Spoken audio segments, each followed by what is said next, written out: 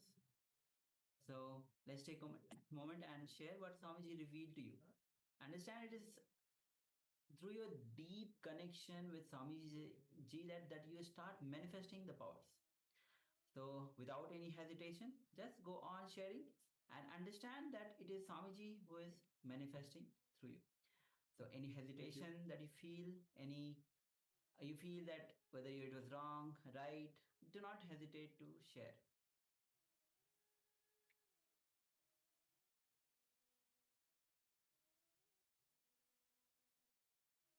Yes, meanwhile, also requesting participants that have their cameras switched off, or perhaps you have the camera on, but it is either too dark or you're not in front of the camera.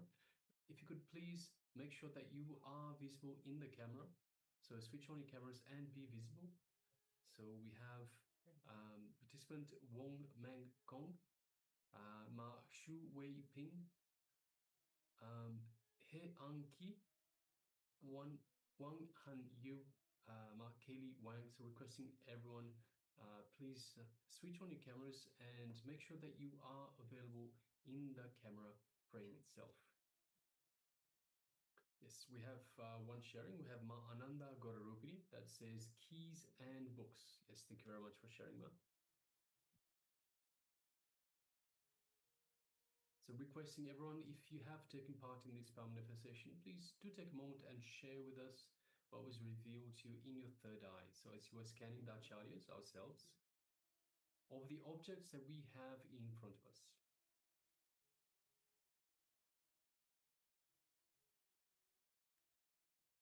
And even all the you participants on the YouTube, you can start sharing your revelation. Even you don't think that since you are on YouTube, you are not being attended. Make sure that you are putting your revelations on YouTube chat. You'll be attending to each of your comments. So you can also start sharing on YouTube. Meanwhile, you can all the participants on the Zoom, you can also start sharing your revelations on the third eye as you are scanning, manifesting the power of remote vision. All right, so let us now start the verification stage. So we'll be showing some of the items that we had, or rather all the items that we had in front of us. So of course we do have the laptop that we have in front of us that we cannot show. I have a glasses case. So this is one case for the glasses. We have one mouse, as you can see. And we have some earphones as well, and perhaps also a hard disk. So these are the objects that we had in front of us. So yes, Mananda Garupini, we didn't have any books or keys this time. So yes, thank you very much for manifesting this power. And thank you all of you, those who have taken part in the power manifestation, even those who have not yet shared.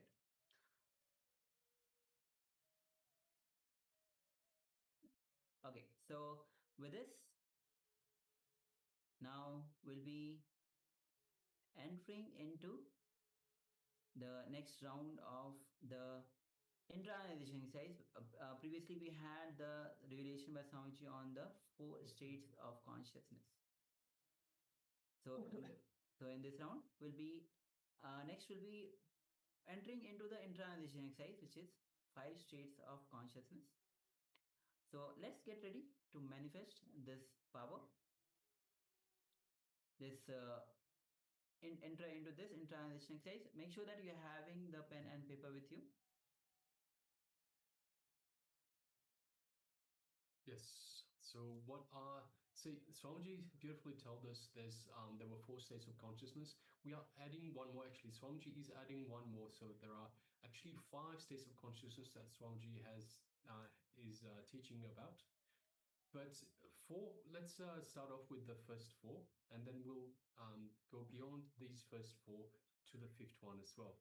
So the first state of consciousness is one with thoughts. So this is the idea of having thoughts and having consciousness.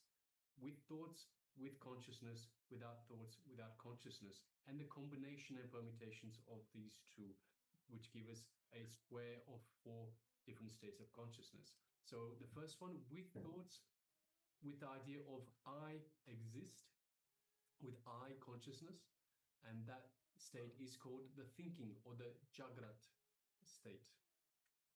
And next is with thoughts without idea that I exist. That state is called swapna, means dream state, where thoughts are there, but the idea I exist, that is not there. So that is swapna. The next one is the state where neither the idea of I exists, so no identity, nor the idea of thoughts exists. So no I and no thoughts. And this is what is called shushupti or deep sleep state. So in deep sleep, there are no thoughts and there are no idea about I consciousness. And the next state is the Turiya state, which has no meaning, just the fourth state. In this state, the idea I exists, but there is no thoughts. So without thoughts, only the pure idea that I exist. That is the pure state, the Turiya state, the fourth state. Yes, and then we move on to the fifth state that Swamiji has told us about, which is Turyatita, which is beyond the fourth state. So Turyatita means not only that you are awake, but you are alive. You can move anything you want through consciousness. So that is the Turyatita, or the fifth state of consciousness. So we'll be just projecting these 5 states: the waking state, which is Jagrata state; Sapna state, dream, which is the dream state; the Shushupti, which is the deep sleep state; Turiya, which is the state of consciousness; and the fifth one, which is the Turyatita. So that you can have a reference for yourself. Even if you want, you can pen down. And so just take a moment and pen down these 5 states of consciousness.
So I hope you had a chance to have a look through, to write down all the details. And what we will do is, it is asking us to create a diagram of these, a table of these 5 states of consciousness. Of course, we have 2 by 2 for the eye consciousness and with thoughts, and without eye consciousness, without thoughts. But it's a little bit tricky in terms of the 5th state. How do you show a 5th state in the table format? So we have drawn these for you. So we're just going to display these in a table format for you, so you can pen this down. So let us continue.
So you can relax now.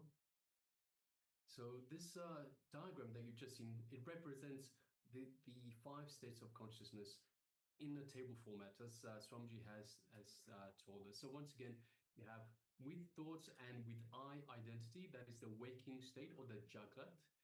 Without thoughts and with I identity, that's the conscious state of Turiya, the 4th state. You have with thoughts but without I identity is the dream state, the Swapna.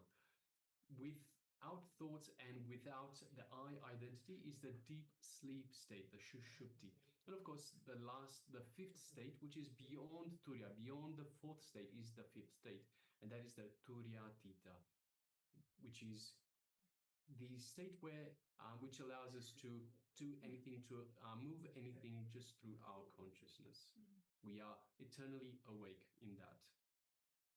All right, so now let us move on to the next segment, and we'll move on to another internalization exercise in reality versus dream. Understanding that reality is a dream. You are not the eyes. Eyes are just an instrument for seeing. Many times your eyes may be open, but you are not seeing. And actually, you have much of experience multiple times where your eyes are open, but you are not actually seeing. Not registering the scene which you are seeing.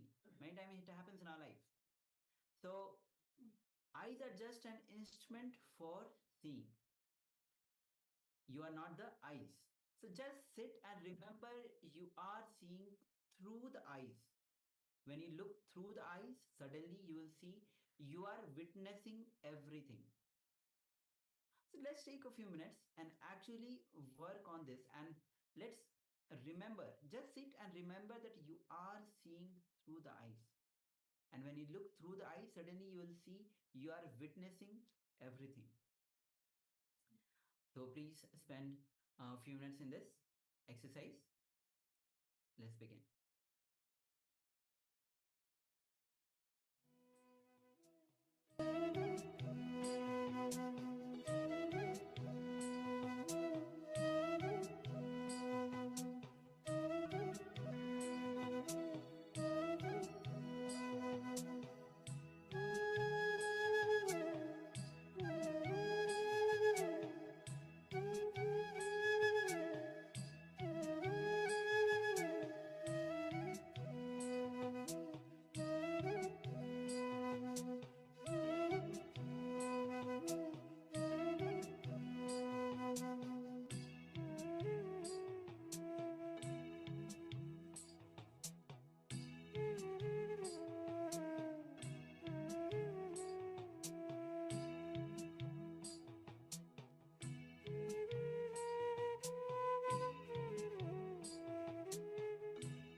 step back and realize that you are seeing through the eyes, the whole attention becomes on the seer. That is innocence. Innocence means having a clear understanding that whatever you see in the outer world is made of the same stuff out of which your dreams are made.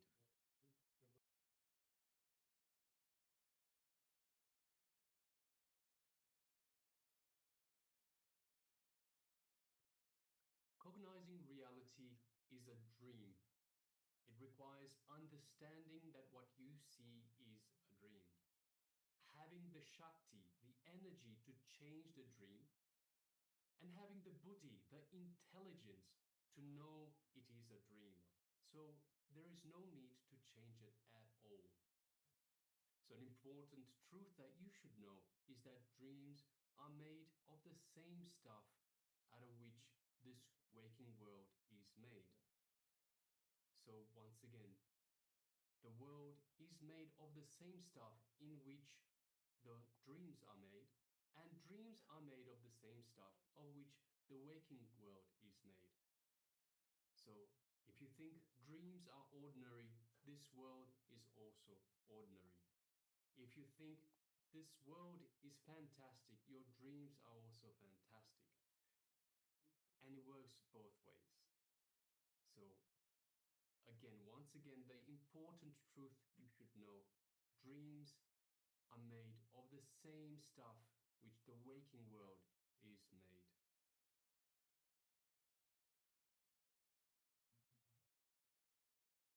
If you think this world is some kind of a reality for you, dreams are also reality. Understanding this truth will give you the energy to make your dreams into reality, and it will give you the intelligence to understand that whatever you think as reality is nothing but one more dream. So,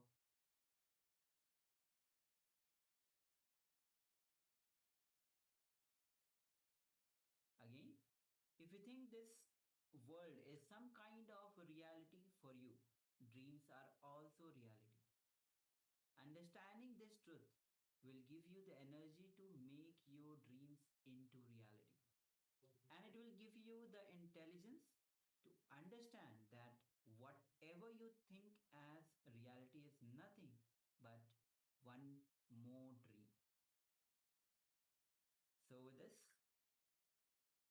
we'll be continuing with our next session, and this is the understanding when you realize that dream, the reality which you are experiencing is one more dream. Yeah, so this is a very important truth to understand. If you understand this truth, there are two things. You can make your dreams a reality, and you can also realize that reality is only a dream. And of course, there's this third step, as Swamiji beautifully tells us, that if you realize that both reality and dream is just a dream, then there's no need to actually change it. So you can use these for your purpose, for your life, to turn your life, to make your life into whatever it is that you want to turn it into. So you can have your dreams turned into reality. You can turn reality into your dreams. And you can also understand the higher truths that everything is just a dream, and there's no need to change anything at all. All of this is totally up to you. How you manifest this in your life, how you turn your life into whatever it is that you want, how you make your desires come true. So, with this, we'll be entering into the revelation of Swamiji on the dream body. Swamiji will be getting a deep diving into the and explaining about the dream body, as we just had a little glimpse of what even the reality which we experience is a dream. So let's understand as Swamiji reveals on the dream body.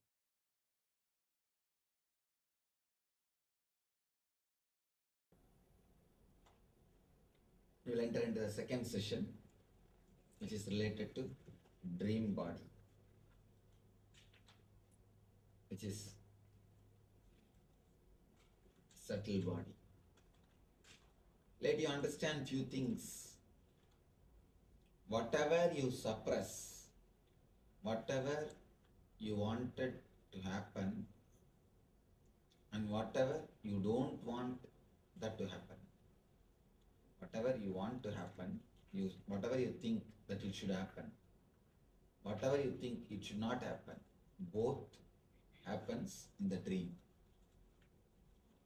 Whatever you think you want to happen, the desire, the greed, whatever you think it should not happen, the fear, which you suppress, both comes up in the dream.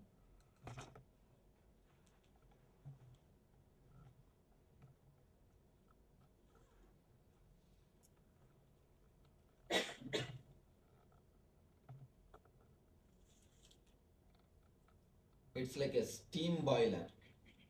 Your mind is like a steam boiler. Whatever you suppress, if the pressure becomes too much, there is a safety valve. That is what we call dream. You just dream and the pressure comes to normal. The moment when the pressure is normal, no more problem, no more dreams, no more fear. You run your life normally.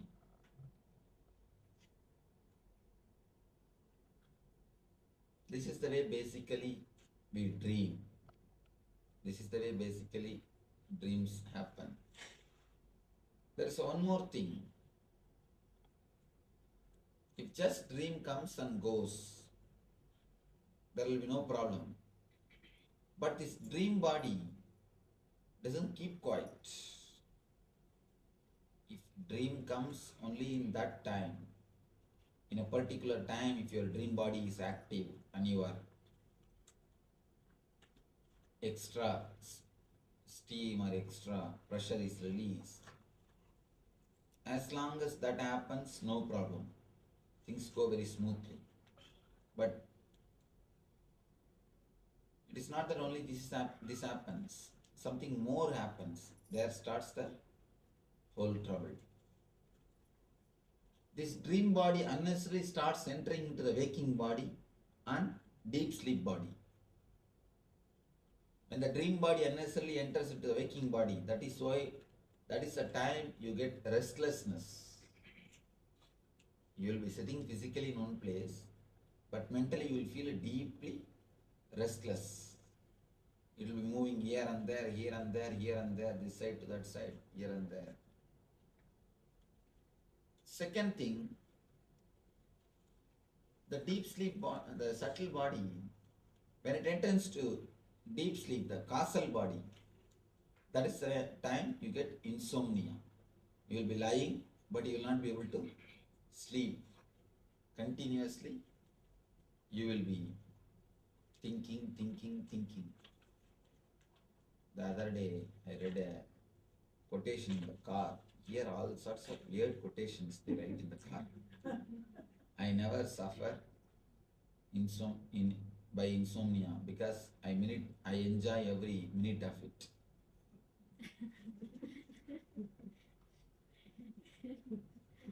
I think the guy not only is having insomnia problem, must be having insanity problem.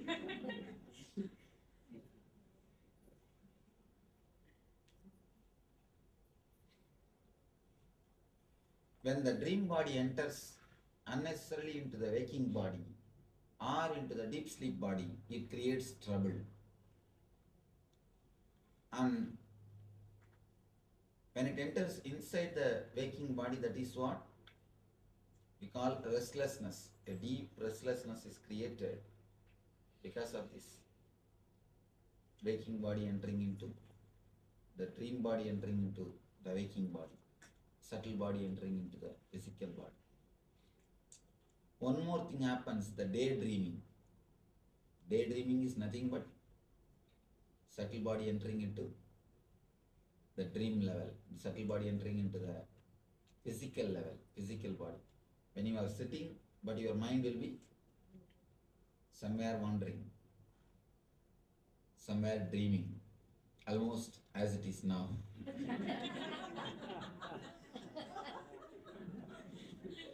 Almost as it is now. Because, be very clear, none of us experience a total waking consciousness.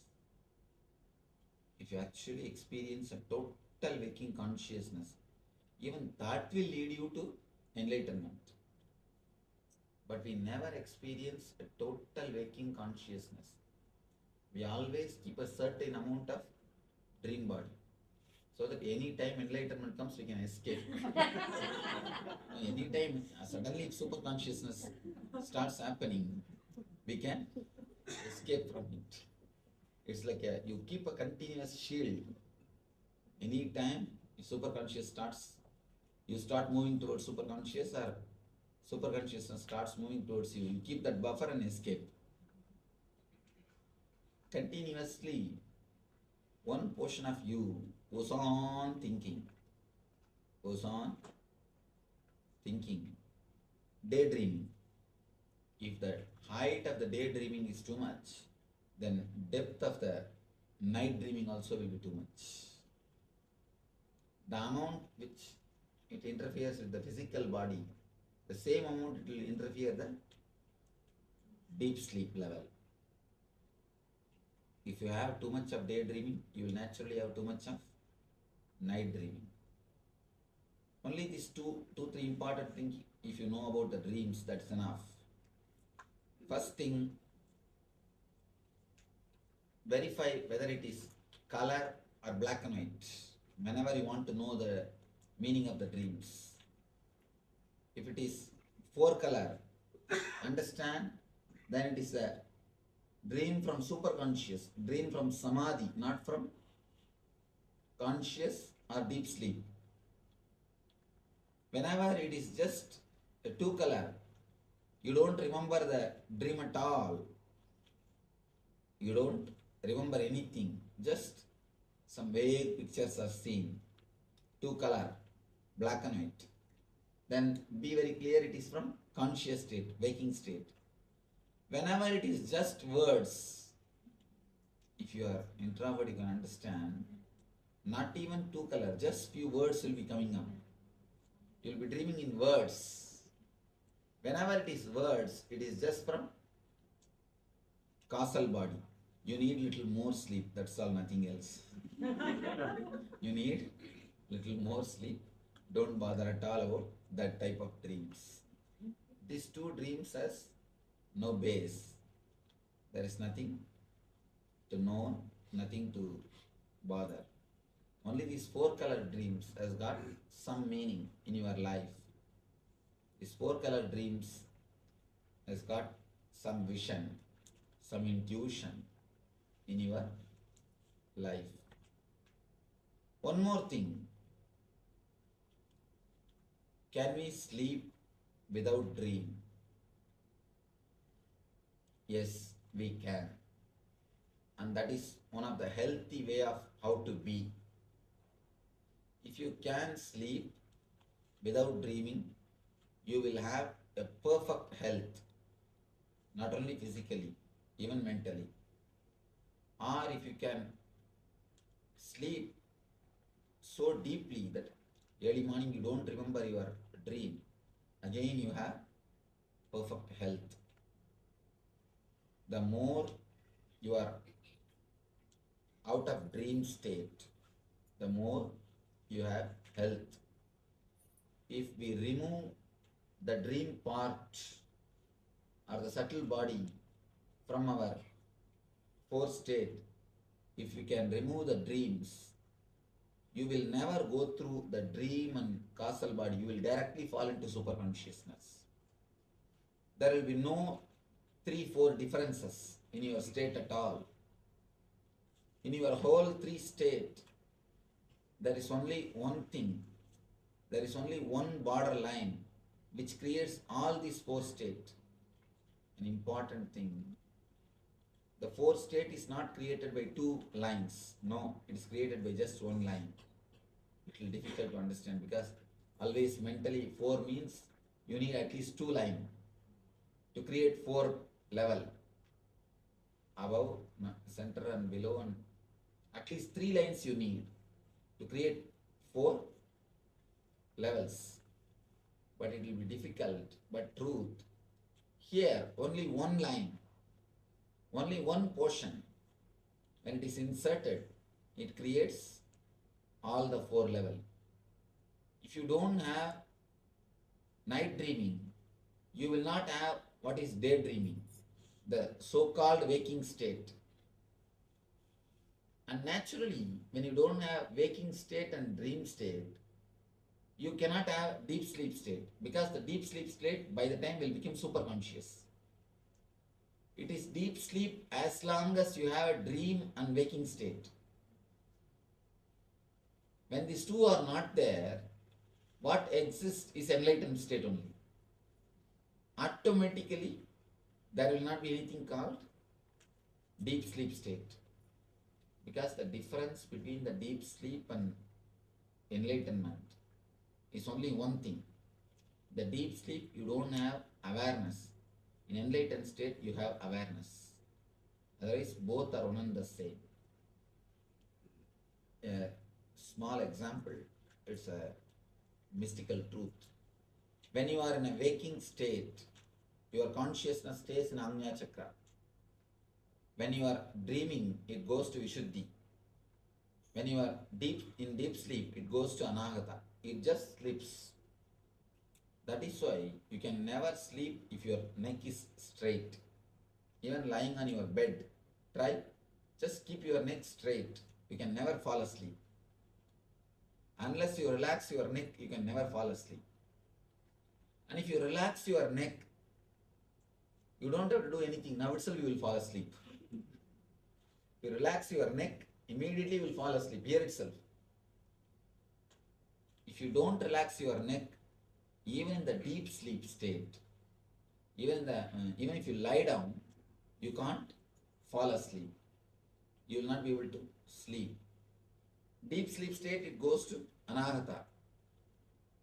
And just a small turn, Anandagandha. This is the area where Anandagandha Chakra is there. In the enlightened state or Samadhi state, it goes to Anandagandha. That's all. Very small turn. From here it goes to Anahata, here Anandagandha. That's all. Anandagandha is what we call, of course, if you are a healer, you know what is Anandagandha. It's one space, one chakra, where all the 7 chakras collapse. If you fall into Anahata, you will sleep. If you fall into Anandagandha, you will meditate. That's why so many people, they feel like sleeping when they go into meditation. Somebody was asking, I felt like continuously yawning. So, when you travel towards sleep and meditation, sleep and enlightenment, majority distance is same. For example, from here if I go up to the door, majority distance is same. Only 3 steps, if I take that side, I'll go through that gate. If I take this side, I'll go through this gate. Just like that. From here to there, from here to Anahata, the distance is same. If I take 3 steps towards Anahata, I'll fall asleep. If I take 3 steps towards Anandagandha, I'll fall into Samadhi. I'll fall into enlightenment. I'll fall into meditation. There is no much difference. That is why whenever you meditate, you feel like sleeping. Because the root is one and the same. How to go beyond dreams? How to release the pressure? How to release the steam pressure of dreams? How you can enter into the state beyond dreams? How you can dissolve the dreams? Before entering into the meditation, some questions which I have not answered.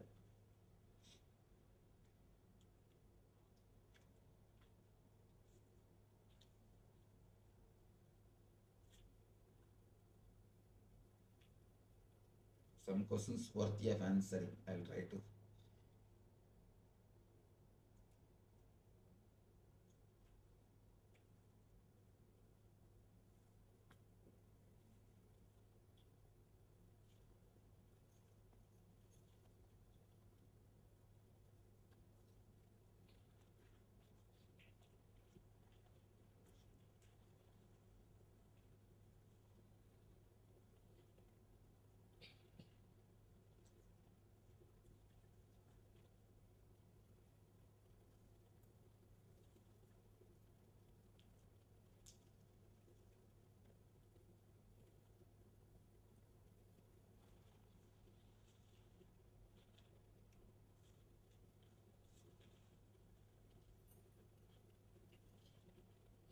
My sense of reality is changing.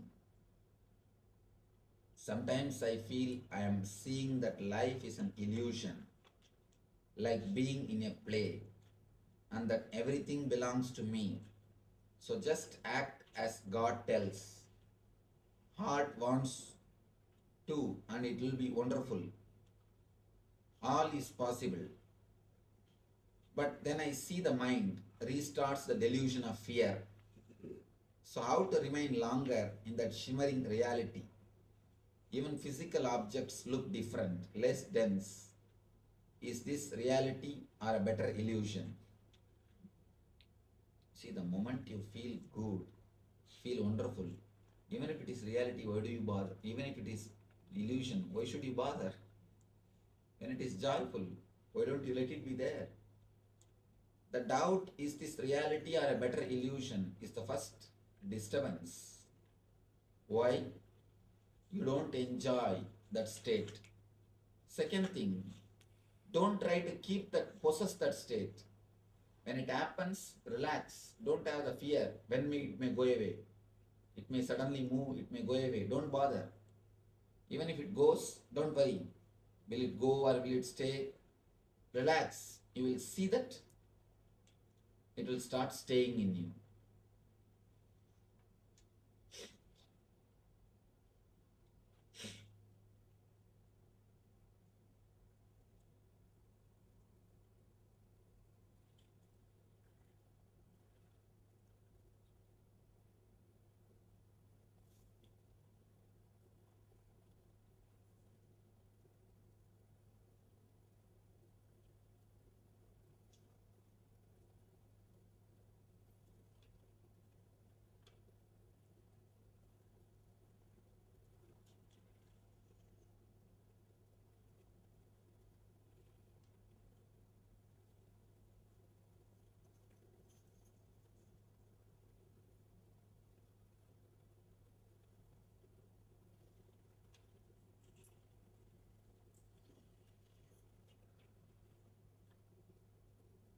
Here are these questions.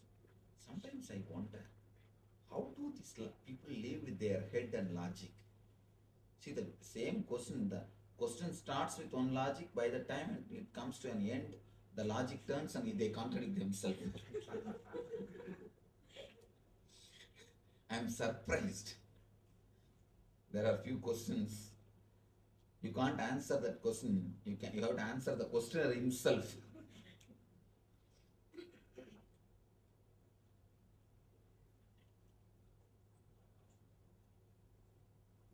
How to realize who I am and why I am here?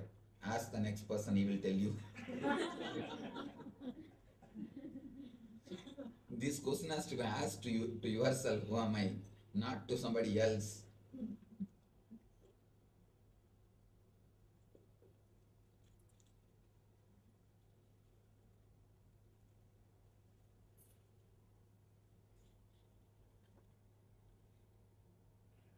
Usually I have no dreams, but recently I had very distressing dreams.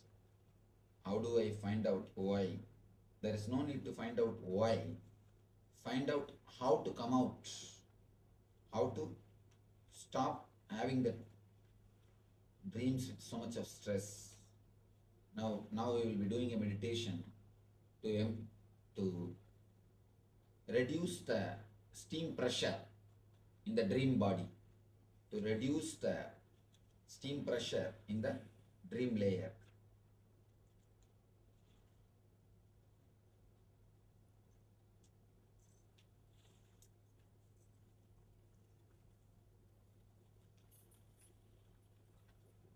Is a deep fear cause for repetitive dreams of animals biting me?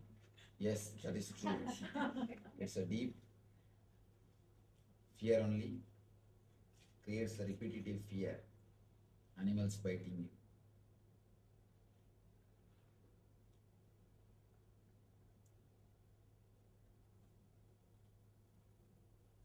If vision can guide us, what will guide people who does not identify it or who does not get vision? How can they identify what they need to do next? Either God has to guide them or their wives will be guiding them. Don't worry about it. In my dream, I always enjoy myself, no worrying at all. Is it good or bad? It is good. It means you wanted always to not to worry about anything, but your conscious mind continuously creates some worry. There is no need unnecessarily to worry. At least in that state, let you be without worries.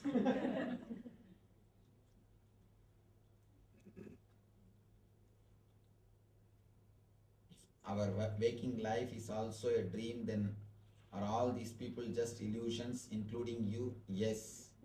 Why is 4 color? Ramana Maharshi says, no, illusions, it is not in illusion. 2 color, 4 color problem is not there. It can be 4 color on illusion. It can be not only 4 color. According to you, you know only 4 dimensions. 4 dimensions. Just understand length, breadth, depth, time and space. That's all. Only the 4 dimensions you know. According to mystics, there is a 10 dimension. 10 dimension. For example,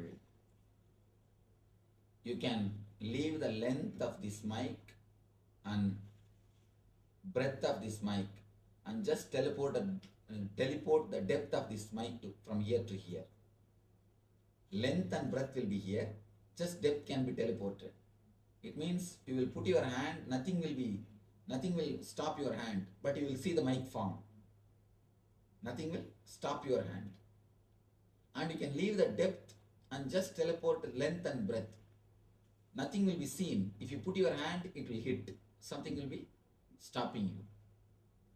So there are 10 dimensions. You know only 4 dimensions. That is what you call reality. It is not reality. Reality is 10 dimensional.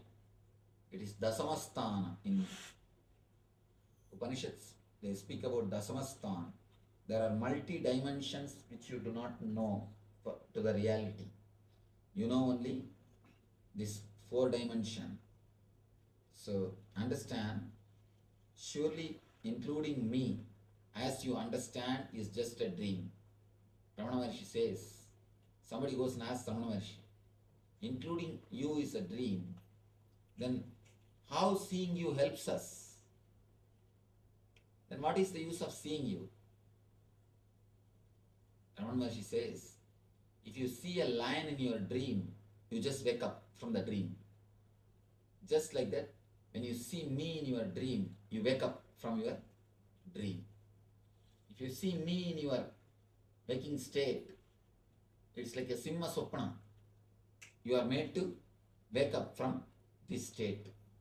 Seeing the master in the waking state wakes you up from the waking state. You move to the superconscious state.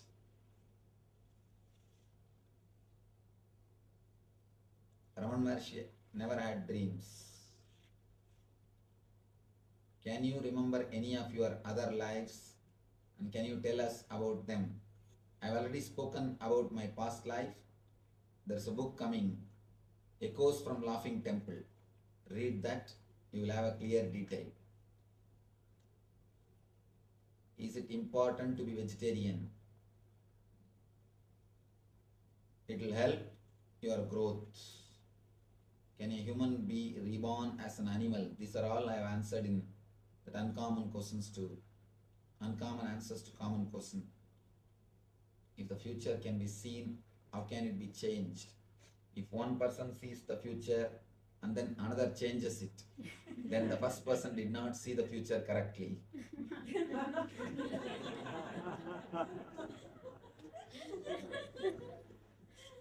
Future,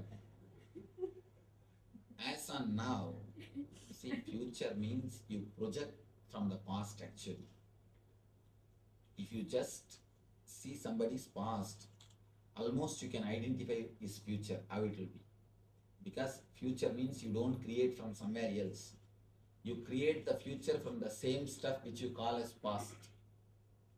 That's why you create the same rut, undergo the same trouble, same thing. Nothing much will be different. Only when a master interferes in your life, he changes the whole thing. So if you go to an ordinary person, when he predicts only the real future. But when a master comes, he just changes it. It is like a time shaft.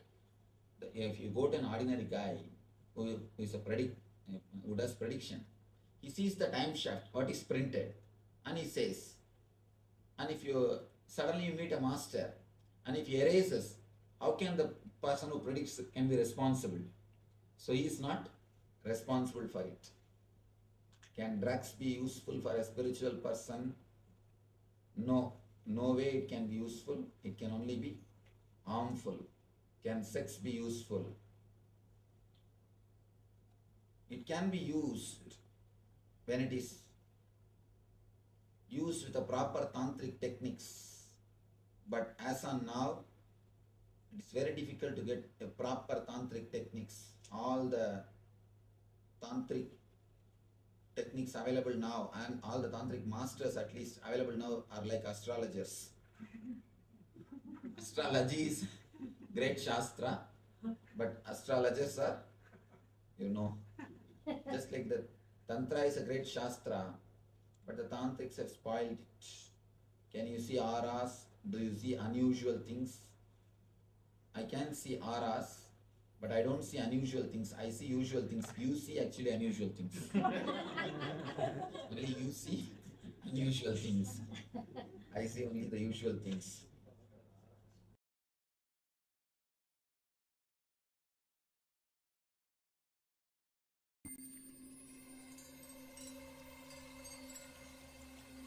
I welcome you all with my love and respect.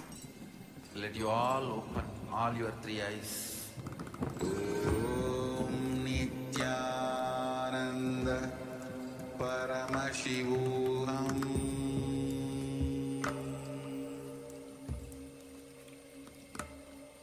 Om Nithyananda Paramashivoham.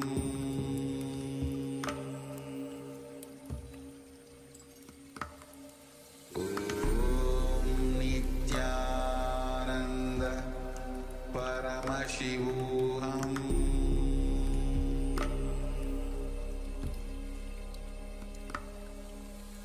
Om Nithyananda Paramashivoham. Om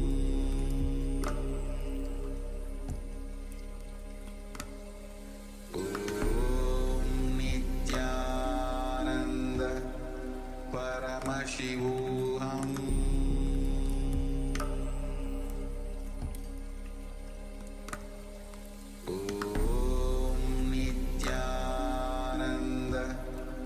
Paramashivoham.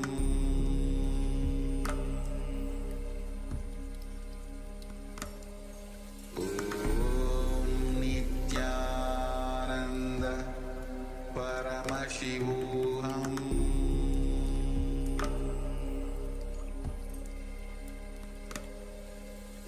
Om Nithyananda Paramashivoham.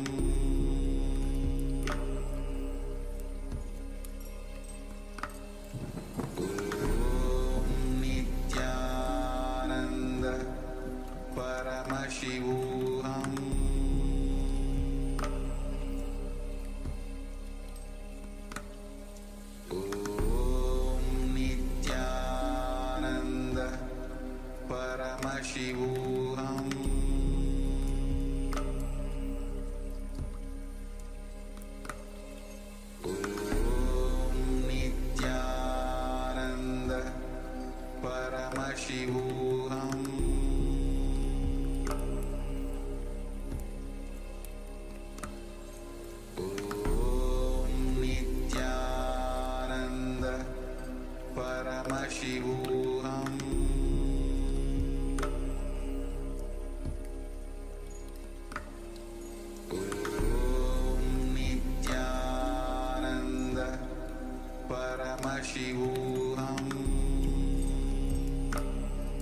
Swamiji says very beautifully, when the dream, if you remember in four color, then that is actually a vision. And how ultimately even the dream is, even the reality is a dream.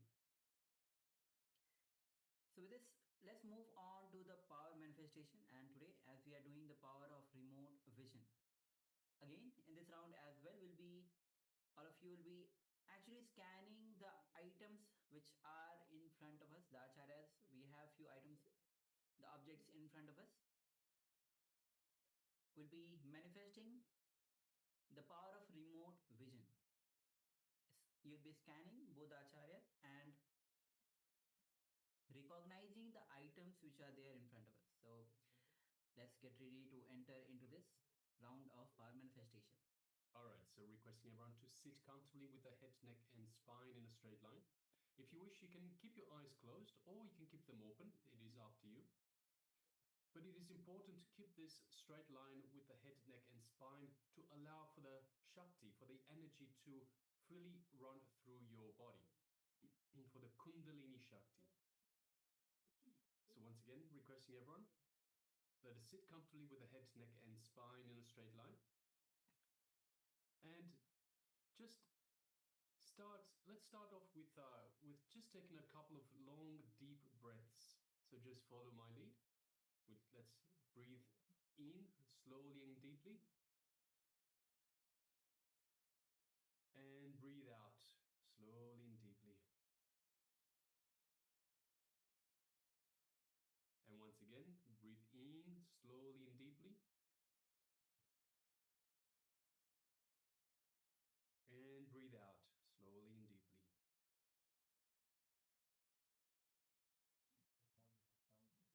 One more time. Breathe in slowly and deeply. And breathe out slowly and deeply.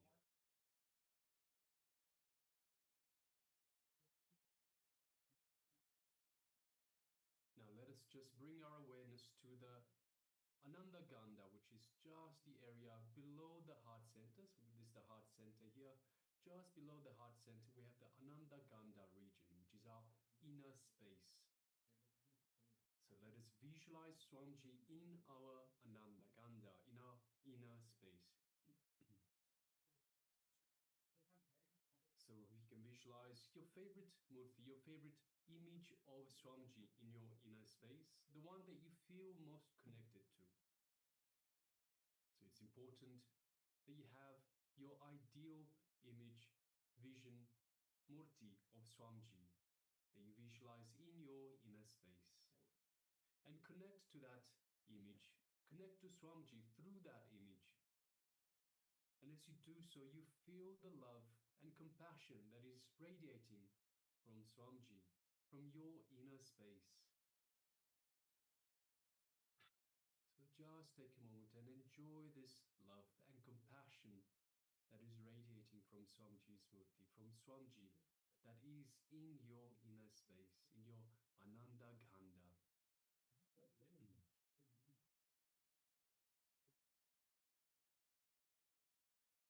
Feel the superconscious energy radiating from Swamiji that is permeating throughout your entire body. Every one of the trillions of cells in your body is being energized by this superconscious energy.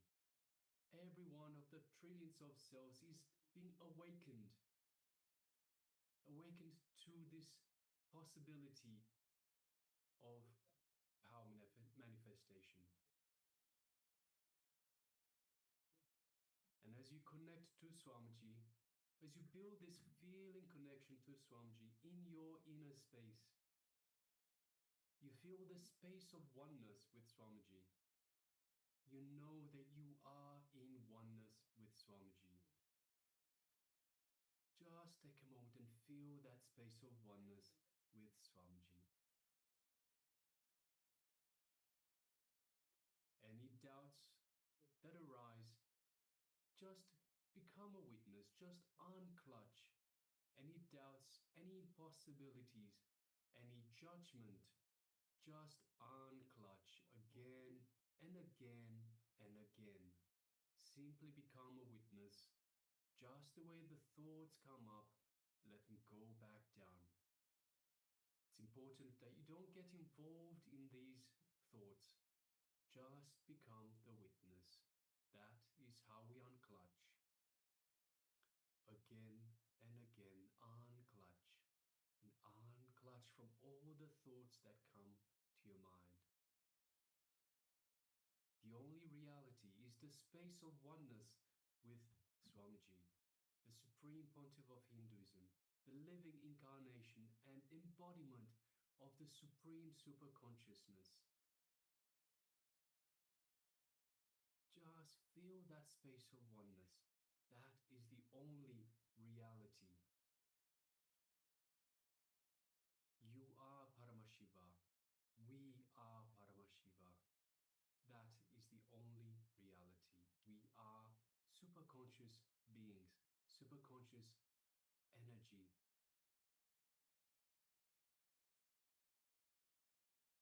Now let us just move our gaze to the third eye between the eyebrows, the Anya chakra. And just gently, don't concentrate, just gently look through the third eye into Swamiji's third eye. So visualize Swamiji in front of you and just gently look through your third eye into Swamiji's third eye. As you do so, you feel an energetic connection from Swamiji's third eye into your third eye. A connection that is vibrating, that is energizing your third eye, awakening your third eye, activating your third eye. So just take a moment and feel that energy in your third eye, in your Anya chakra, the area between your two eyebrows. Again and again, any thoughts that come up, just unclutch from these thoughts. Just be a witness. Don't get involved. The only reality is the space of oneness with the divine.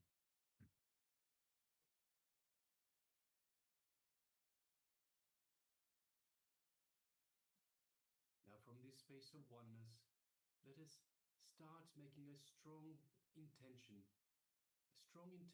to scan and see the items that are in front of the acharyas, of ourselves. To make that strong intention, that again is the only reality. So the only reality is you are in oneness with Paramashiva, in oneness with Swamiji, and you are visualizing and scanning the items that are in front of the acharyas. Now let us start chanting the Mahavakya, which is the cosmic code word that Swamiji has given us to build that feeling connection, to strengthen this feeling connection to him. Om Nithyananda Paramashivoham. Om Nithyananda Paramashivoham. Om Nithyananda Paramashivoham. Yes, continue chanting this Mahavakya, and from the space of oneness with Paramashiva, with the Supreme Pontiff of Hinduism, Swamiji, let us start manifesting this power of remote vision. Let us now begin.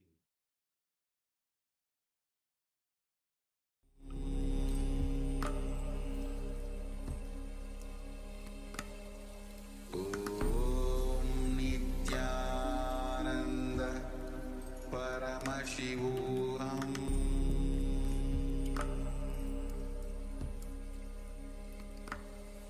Om Nithyananda Paramashivoham.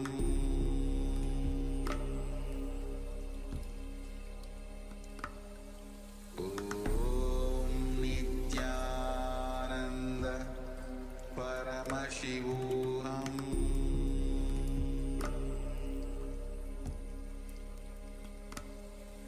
Om Nithyananda Paramashivoham.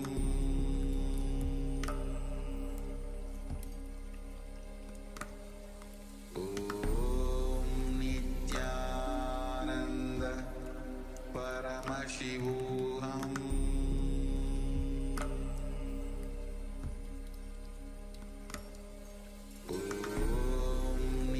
Nithyananda Paramashivoham.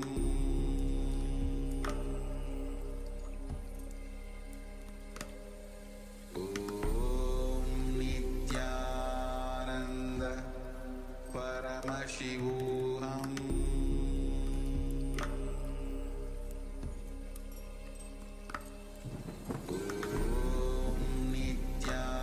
Nithyananda Paramashivoham.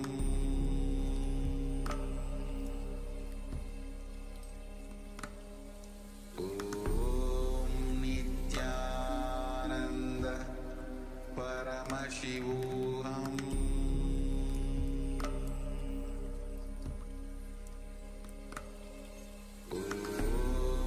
Nithyananda Paramashivoham.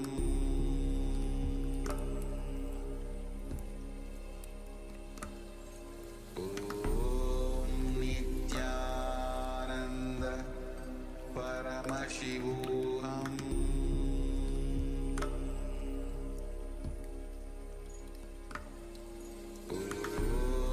Nithyananda Paramashivoham.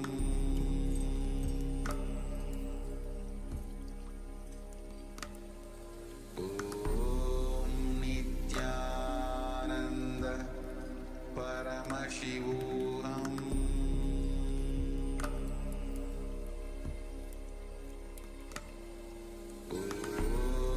Nithyananda Paramashivoham.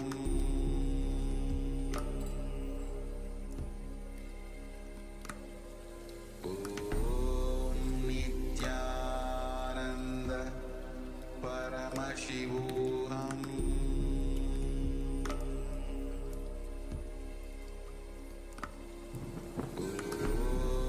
Nithyananda Paramashivoham.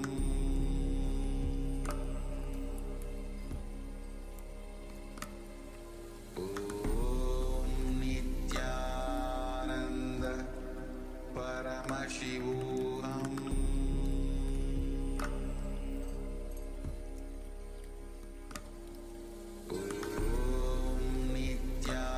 Nithyananda Paramashivoham.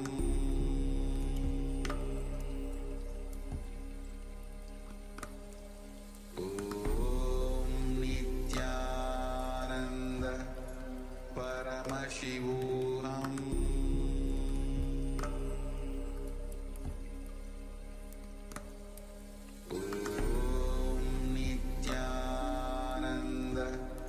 Paramashivoham.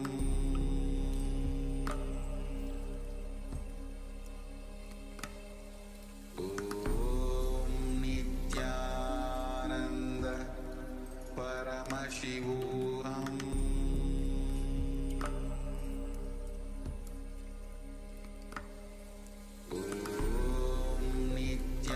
Nithyananda Paramashivoham.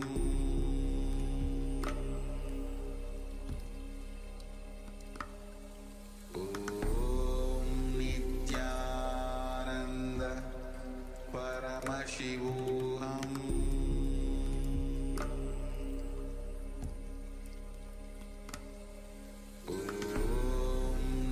Nithyananda Paramashivoham.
Paramashivoham.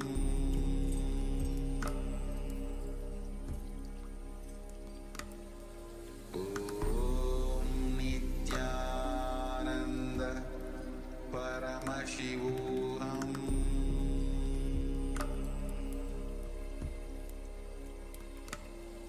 Om Nithyananda Paramashivoham.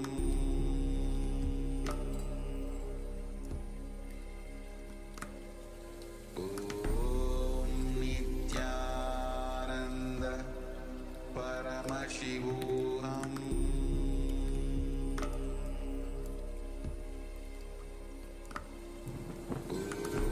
Om Nithyananda Paramashivoham. Om Nithyananda Paramashivoham.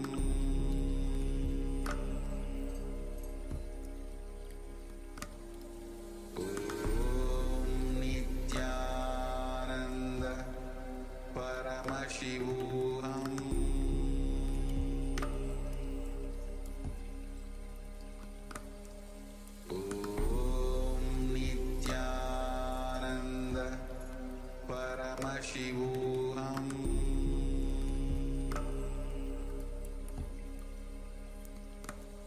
Om Nithyananda Paramashivoham. Om Nithyananda Paramashivoham.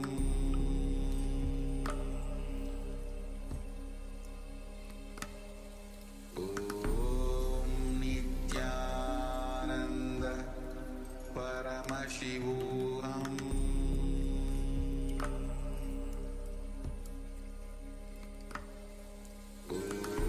Om Nithyananda Paramashivoham.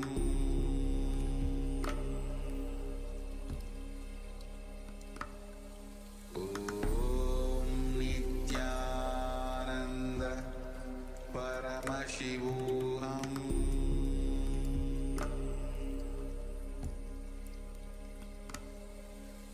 Om Nithyananda Paramashivoham.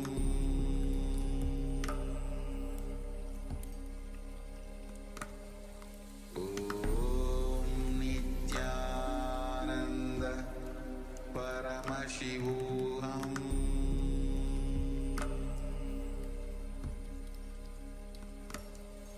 Om Nithyananda Paramashivoham.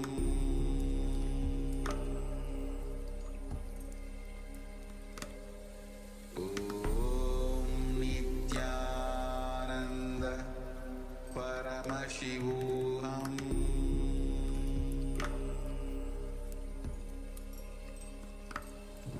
Om Nithyananda Paramashivoham.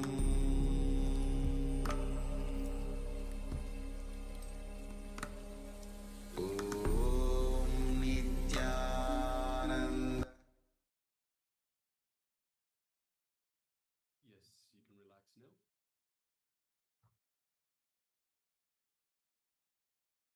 And take a moment to share with us what was revealed to you in your third eye. That is, what are the items that are found in front of the acharyas, of ourselves?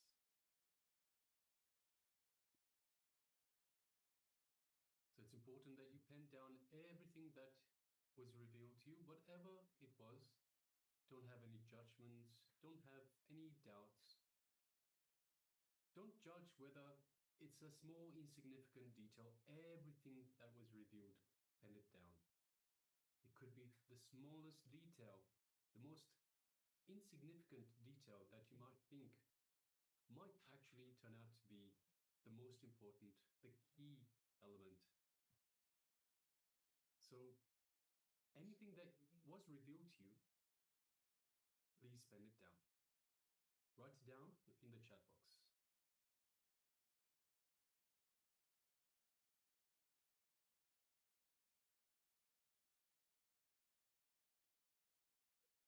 understand this as you're manifesting the power of remote vision.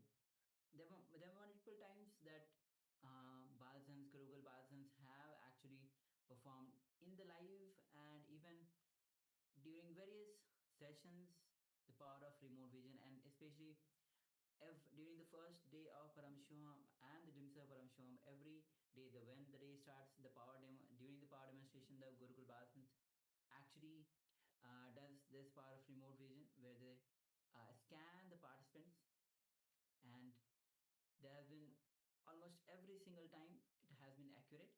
So power manifestation that Paramashiva gives, do not judge, because it when it's revealed, it is correct. So do not engage your mind, do not think whether it is right or wrong. Just please go ahead and share. Yes.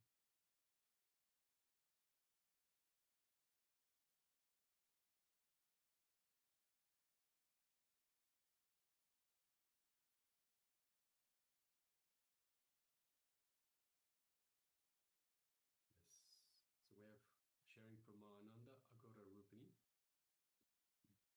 And she says, first I received something beige and there was something strange.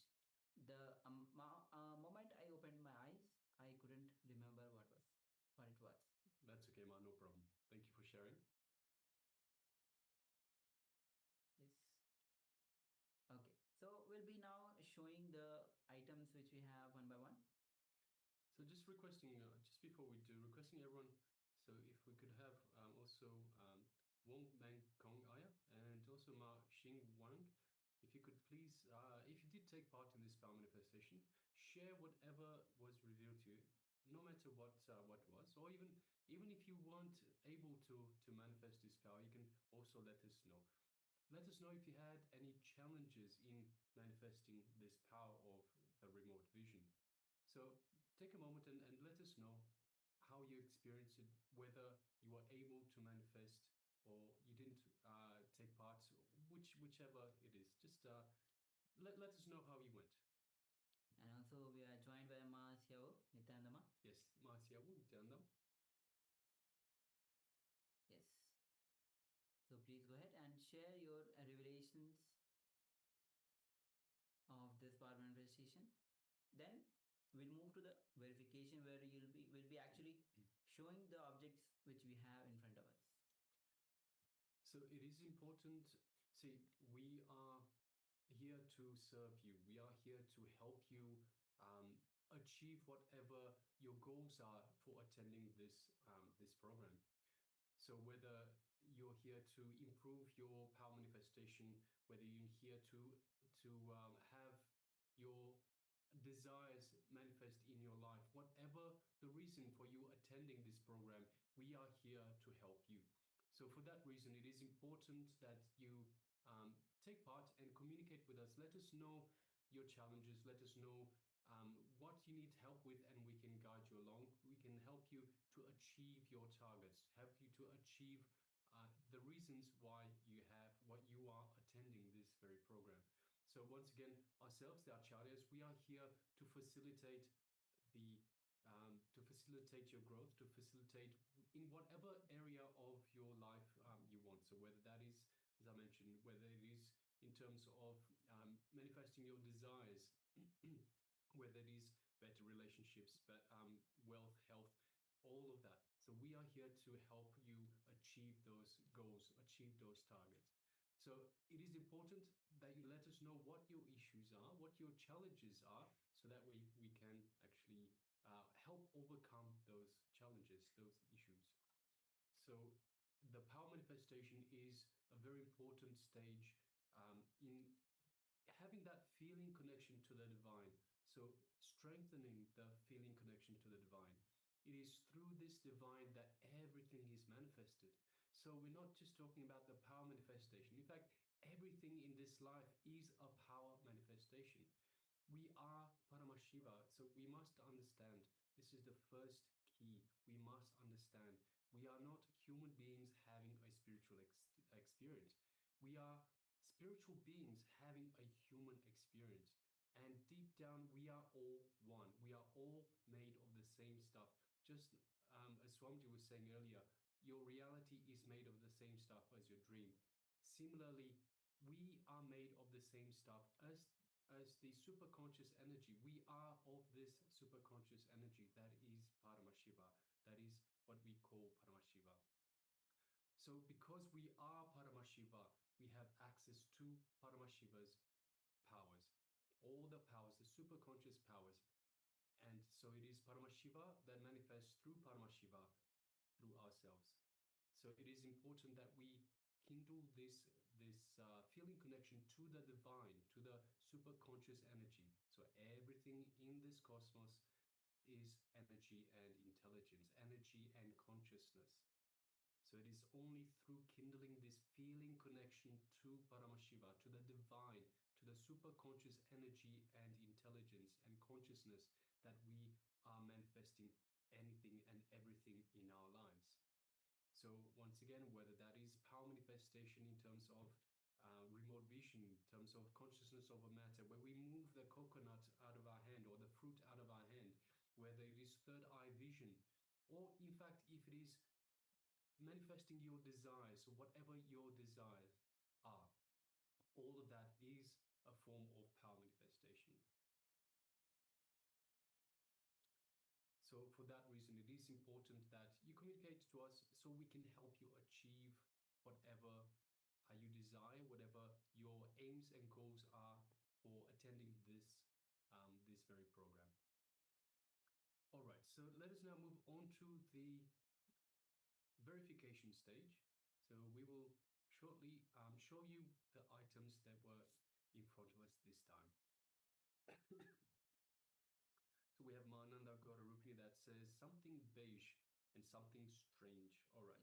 So we'll be slowly displaying all the items that we have here. You can see it's some kind of looks like some case. If you just open it, it's a mirror. Yes. And I actually found that very strange, Mas. I don't know if that's what you're referring to, but I found it very strange that a mirror is inside one of these cases. So for me, this was very strange. So when I saw you write something strange, I thought that must be the, but yes, you can let us know. And next we have the guaranteed solution book, of course, from Swamiji, from Lust to Love. And this is a quite popular book. All of you must have heard of this book. Swamiji has given all sorts of solutions in this book. So it's a must read book from Swamiji. So all the participants on the YouTube, in the Zoom, you can always go through this guaranteed solution. Any fears that you have, any worries that you have, any ups and downs that you're going through, this book will give you the solutions to everything.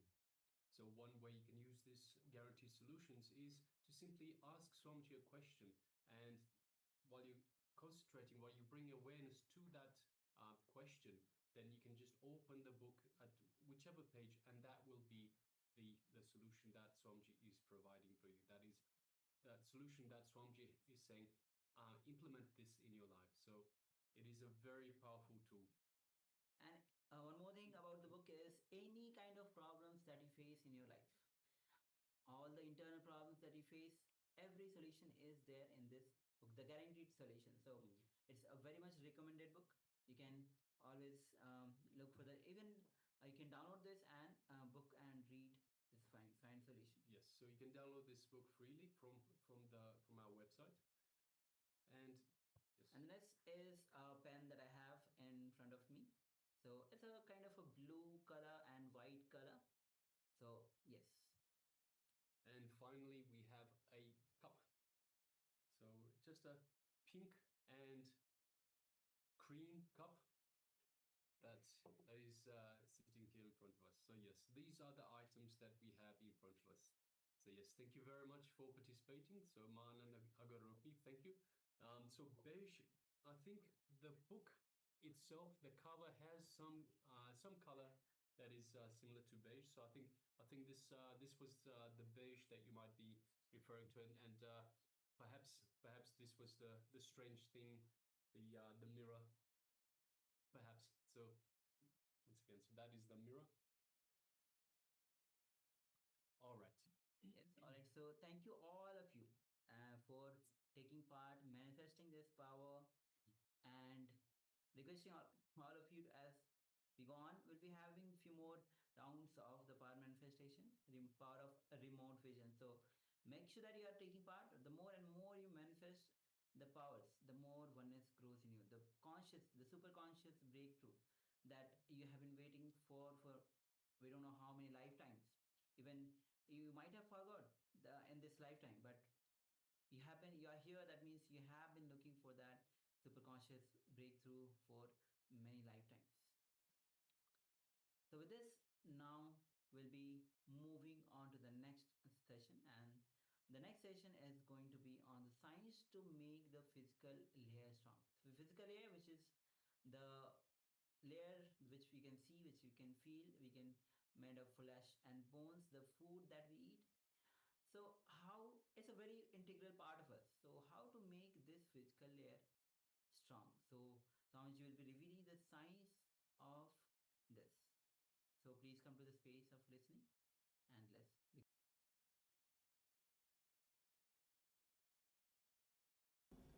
And if you allow the whole body to breathe, inhale and exhale, if you allow the whole body to take the prana in and release the Ashuddha prana out, you will have a different well-being. Different well-being. Now we are going to have the technique. It's a very simple technique. Whenever you find time in the house, even when you are driving, when you are sitting, when you are watching the movie, when you are watching the TV, when you are eating, try this meditation technique. Just allow the body to inhale the prana and exhale the Ashuddha prana. It's a simple technique now we will be doing. You will see immediately the whole body is refreshed. Whole body is flooded with energy. Actually, you are allowing your whole body to work in its own rhythm. See, when a child laughs, you can see the whole body will laugh. When child does anything, the whole body will be involved. Have you seen the child eating?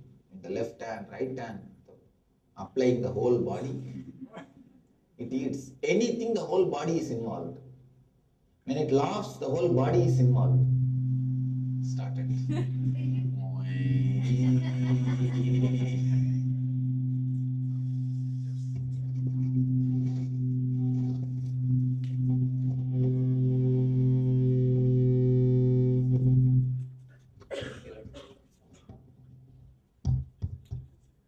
Now it works properly. See. As long as it is held in the hand.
Every inch of your body has got its own wisdom to take the prana shakti in.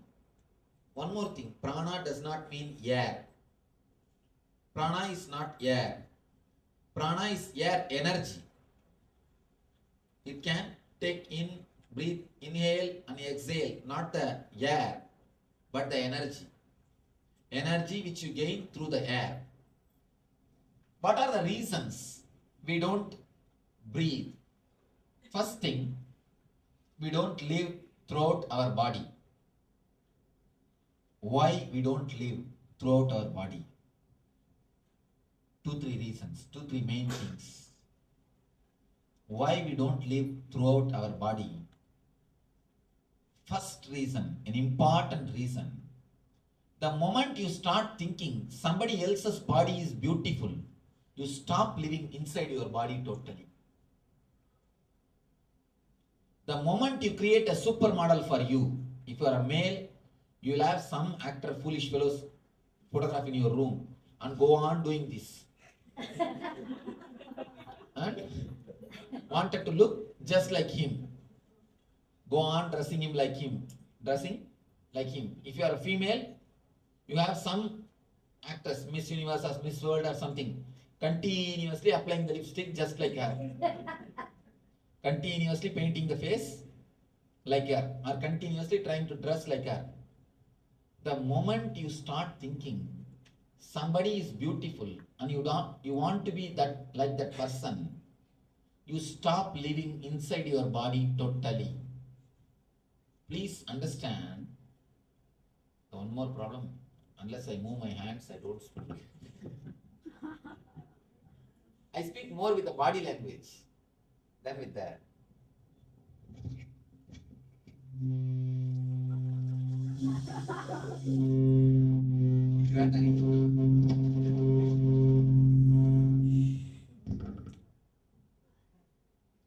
the moment you start thinking, I think we are able to hear.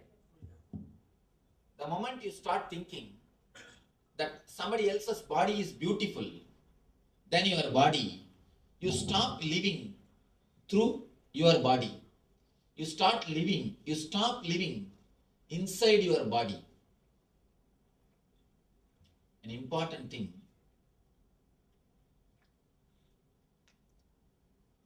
Welcome, beauty.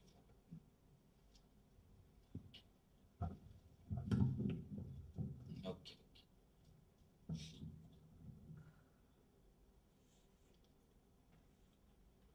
The moment you start feeling somebody else's body is beautiful, you should look like somebody else, you stop living with the whole area of your body. Actually, look deeply. God is not an engineer to do mass production. God is not an engineer to do mass production. He is an artist. He paints every one of you. He carves every one of you. He creates every one of you. If God is an engineer, then we can have mass production. But engineer fools, you can see. Only they can do the mass production. God is not an engineer. He never has got his own mold. Just forge, chop, chop, chop. No. God is a painter. God is an artist. Every one of you are painting from him. That is why you are unique and different. If you try to look like somebody, if you try to be like somebody, what you are trying to do? You try to create a copy. You think God is a fool. That's why he made me like this. He made her beautiful. Let me also look like her. Never think God is a fool. Everybody is unique. You are beautiful unto yourself. Where is the scale of beauty? Tell me. Where is the scale of beauty? No. You are beautiful unto yourself. Every individual is beautiful unto themselves. God is an artist. You can never improve upon his painting.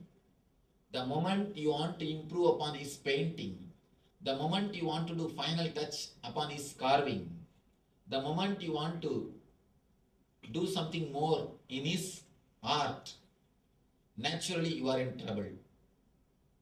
It is painted by him. It is carved by him. It is creation by him. You are enough unto yourself. You are beautiful unto yourself. The people who have the idea that I am not beautiful, she is only beautiful or he is only beautiful. I tell you one thing. Even falling in love with the opposite person is alright. If you are a male and if you fall in love with some actress, it's okay. But never fall in love with an actor. Because you will start chiseling your body, seeing him. You will try to have the same type of dress. You will try to have the same type of things which he is having. Never have a role model. Never have role model body. Please be very clear. If you have the role model body, I can be sure you will never live happily with your body. Even if you have finished after 12 years of all foolish gym, you will find some corner, it's little lacking. You will find in one corner, something is lacking. You will try to chisel that corner. You are enough beautiful unto yourself. See, if you want to do gym and if you want to do yoga, exercise for your own health, that's perfectly all right. That's nothing wrong. But not for the sake of to look like a somebody else. As long as you have an idea that somebody else is beautiful, you will never be peaceful inside your body. You will never be happy inside your body. That is why even though you live inside your body, you never have a deep love for your body. You never have deep love for your body. Your body is just a utility for you. Even if that person is happy, even if that person is beautiful, what can you do about it? It is his body. You can't enjoy through his body. Can you enjoy through his body? No. Only he can enjoy the world through his body. You can enjoy only through your body. Understand, God is a painter. God is an artist. God is a creative guy. He is not an engineer. If God is an engineer, then we also can have mass production. No, God is not an engineer. You are beautiful unto yourself. The moment you drop this foolish fighting inside your being, which is continuously happening unconsciously, thinking somebody else is beautiful, somebody else is looking good, I should look like him, I should look like her, I should cut my hair like this, that's what I'm telling. I always tell people, like a hairstyle, we should have a nail style also. We should cut these guys' hands and fingers to look like somebody else. If you cut yourself, if you alter yourself, if you do to look like somebody else continuously, unconsciously you will start hating your body. You will stop residing inside your body. You will stop residing inside your body. You will not live inside your body. First thing, understand, your body is beautiful unto itself. You are enough unto yourself. You are beautiful for yourself. Where is the scale? Tell me. Where is the scale? In early times in China, they used to believe if your legs are very small, you are very beautiful. So women used to wear the steel shoes. Shoes made out of iron in the young age itself. At the age of 10, 11, they will put that shoes. And the women will have very small leg. Even if they are 25, their legs will be just 15-year-old, 14-year-old. It's like a bonsai. Have you seen the bonsai banyan tree and bonsai trees? Just like that. Your legs will have only that size. And in the tribal area, people used to believe, in Amazon tribal area, they used to believe the more your lower lips are hanging, the more beautiful you are. And they used to put a big ring on it. Big ring means don't think this size ring, this size ring. Almost like a car wheel. They will hang on the lower lip. And it will be hanging like a dog. Poor guys. And beauty has got their own, people have got their own ideas about beauty. The moment you drop the idea of beauty and you start enjoying your whole body, a new grace enters into your being. A new grace starts happening to your being. People come and ask me, Swamiji, just after ASP and NSP, in 15, 20 days, my face has changed, Swamiji. So many people come and tell me, my face changed. My face has become more beautiful. My eyes have become so clear. Everybody is telling, my face has changed, my face has changed. I'm glowing. It's nothing. I have not done any makeup. At least I don't teach any makeup technique. In my courses, no makeup techniques are taught. No. When you start living inside your body, the new grace comes to you. A new grace happens to you. A new, different kind of beauty starts happening to you. See, the ordinary beauty comes by makeup. If you put ear black and ear white, then it comes. If you go in the rain place, they will change the place. And that will become white and this will become black. Anyhow, ordinary beauty comes by makeup. And I tell you how sometimes you can see so ugly. The makeup will look so ugly on the people. And already they will look. And sometimes you can see people doing some weird makeups. And then, what is that beach? Where we went? The one fat lady with that feather. They decorate and stand there to take photographs. What is that? There is a name? Mohawk. Oh, they are called Mohawks.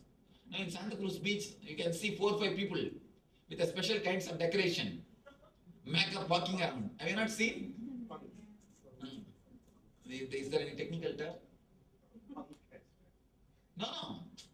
4 or 5 different people having different kinds of dress, fat and people go and stand and take photographs with them. They give $1 and take photographs. This is none of you remember. Huh? San Francisco. In San Francisco only. In San Francisco, if you go to that beach, Pier 39, people, different kinds of makeups, with different kinds of weird makeup. People walk around there. You can go and stand and have a photograph with them. Sometimes the people makeup just looks just like that only. It almost looks like that only. See, so-called beauty comes by makeup. The more you do the makeup, the more you hate your body. People always think, I do makeup because I love my body. No, never. Never have that understanding. You hate your body. That is why you want to look like somebody. So when you want to look like somebody, you do all makeup. Maintaining the body is different and doing makeup is different. If you maintain your body, you love your body. The more you do the makeup, more you hate your body. You want to look like somebody else. You want to behave like somebody else. Stop that foolishness, which is in your unconscious mind. The moment you understand that I don't have to look like somebody else, I am enough unto myself, you will have such a deep peace and calmness and relaxed feeling, the easiness inside your mind and inside your body.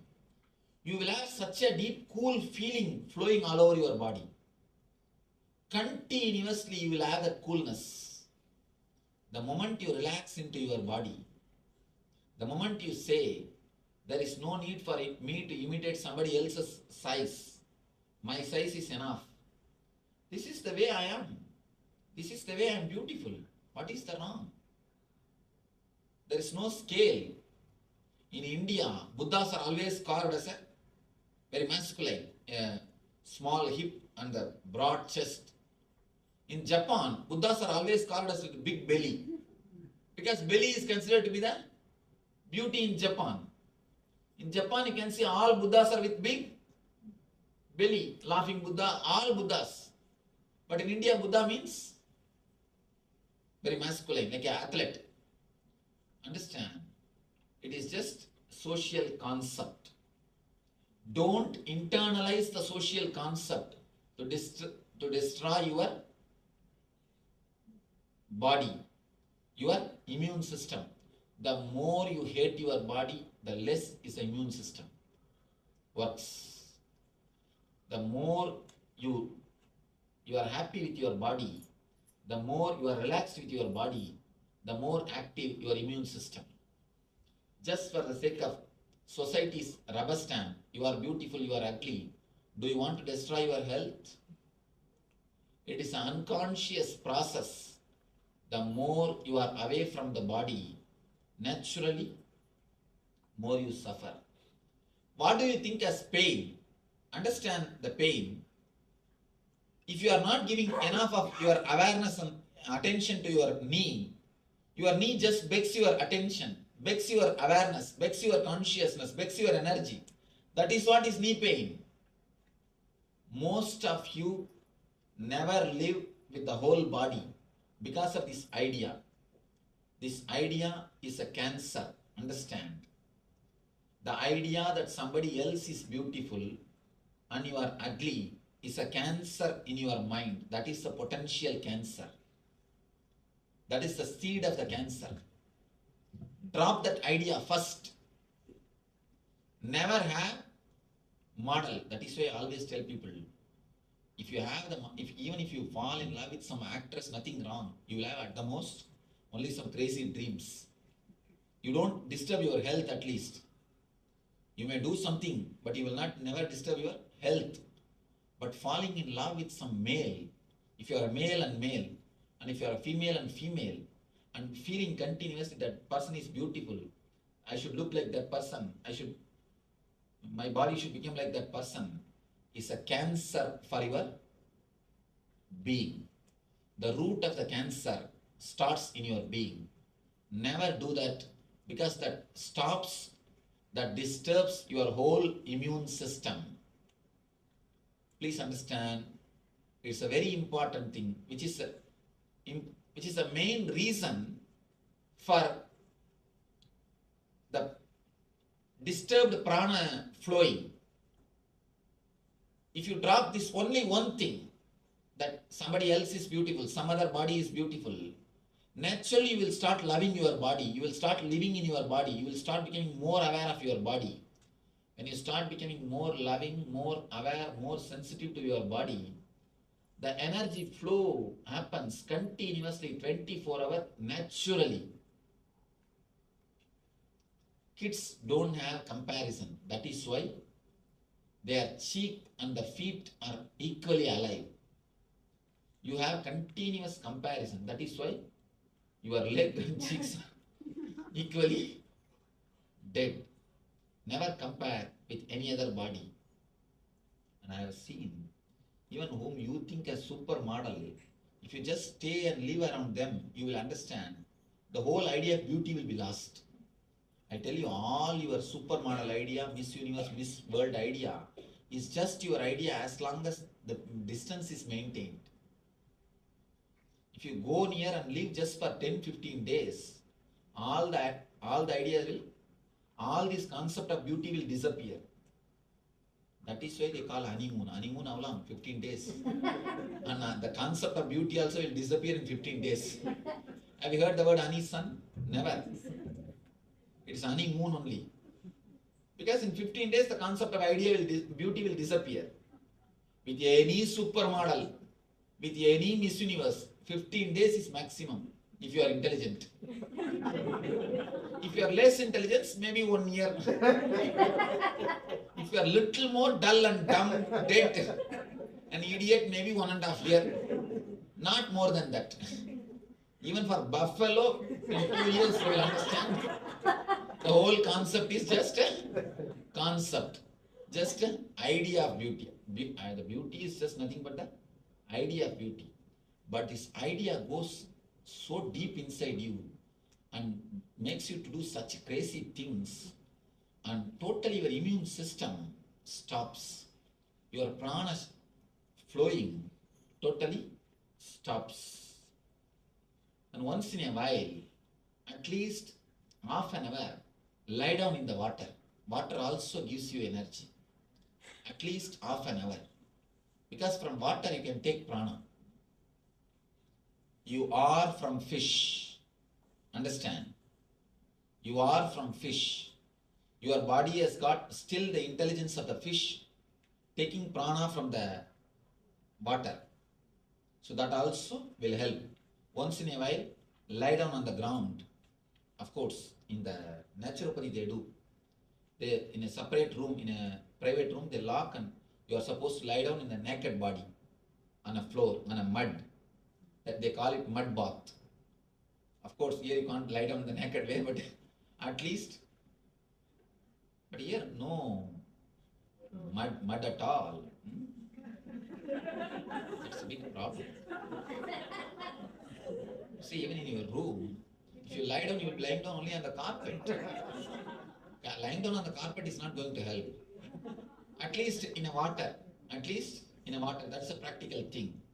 At least in a water, lie down. No, grass is not going to help. Bathtub is okay. Bathtub will help to observe the water energy, but grass is not a earth energy. It has to be earth. No, grass itself is a different kind of thing. See, when I say mud, just totally the naked body, the whole body should touch the mud and you should have the mud all over your body. How about the beach? No, even beach is not mud, it's a sand. It's What about the marble or granite floor? No? Swamiji, we are Madras here in a place called Calistoga. Yeah, but we took Swamiji, here they have some mud kind of thing. They, you get it in the bottle. You put it in the bathtub and you. One thing, no artificial things. It should be totally natural, especially the snake hole. That mud is the best, but not with snake. Just no. They put in the pot, that mud. No. Not anything artificial will not work. Anyhow, at least have these two. Have at least lie down in the water so that your body can take the water energy. These 2-3 tips. First thing, mentally relaxing, mentally falling into your body. Again and again emphasize, falling in love with your own body. Falling in tune with your own body. Not continuously working on somebody's sizes or somebody's beauty. These 2 things. First, stop interfering your pains, your reequipping process, regeneration process, and start encouraging your innate immune system, innate immune healing capacity.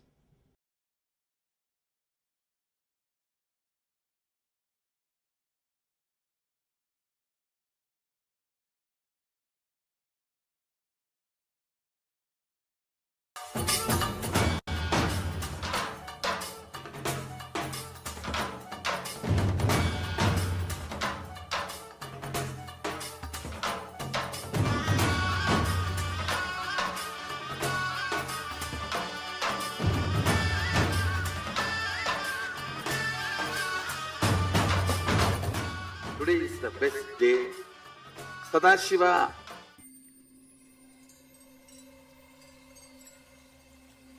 I welcome you all with my love and respect. Let you all open all your 3 eyes. Om Nithyananda Paramashivoham.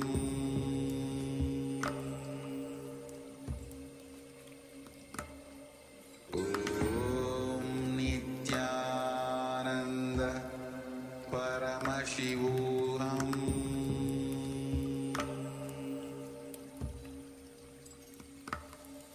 Om Nithyananda Paramashivoham.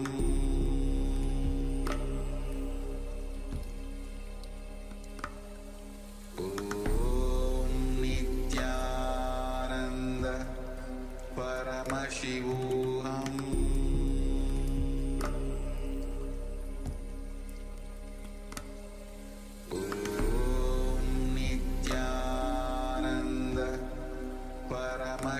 Paramashivoham.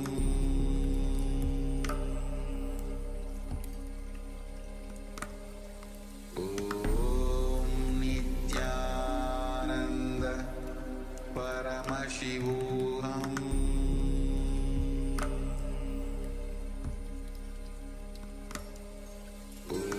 Om Nithyananda Paramashivoham.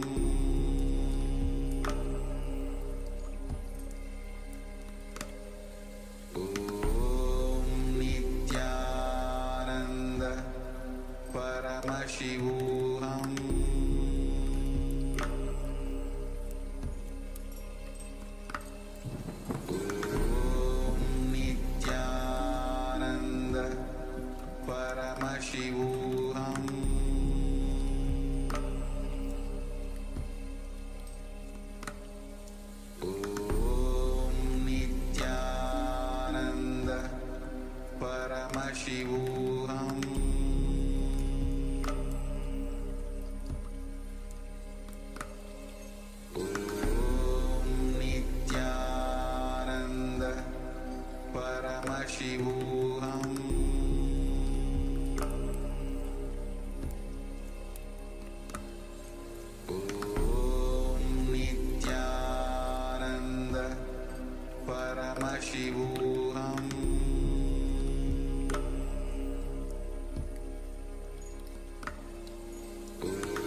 Paramashivoham.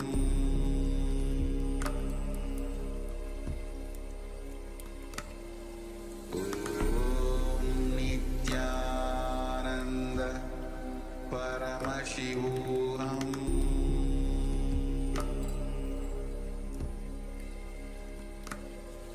Om Nithyananda Paramashivoham.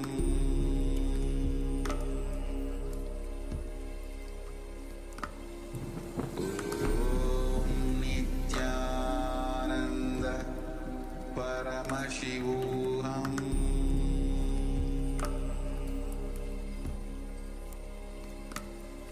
Om Nithyananda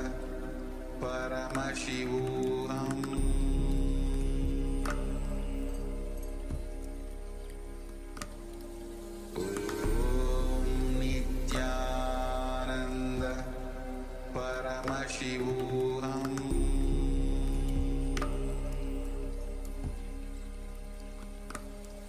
Om Nithyananda Paramashivoham.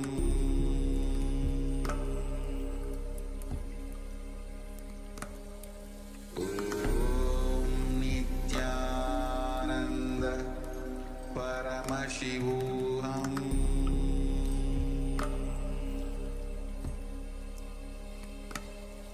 Om Nithyananda Paramashivoham. Om Nithyananda Paramashivoham.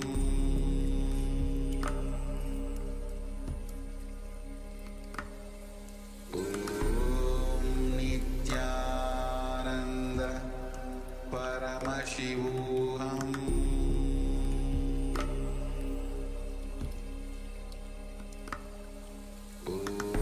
Om Nithyananda Paramashivoham.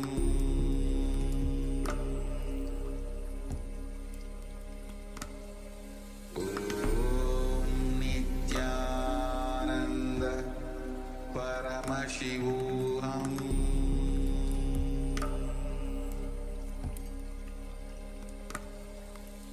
Om Nithyananda Paramashivoham.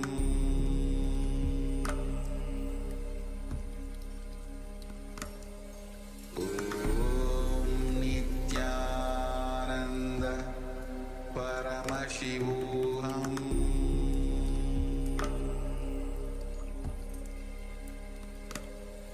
Om Nithyananda Paramashivoham.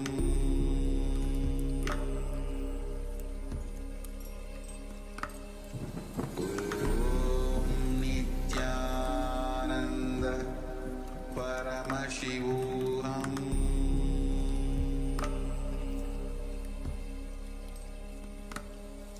Om Nithyananda Paramashivoham.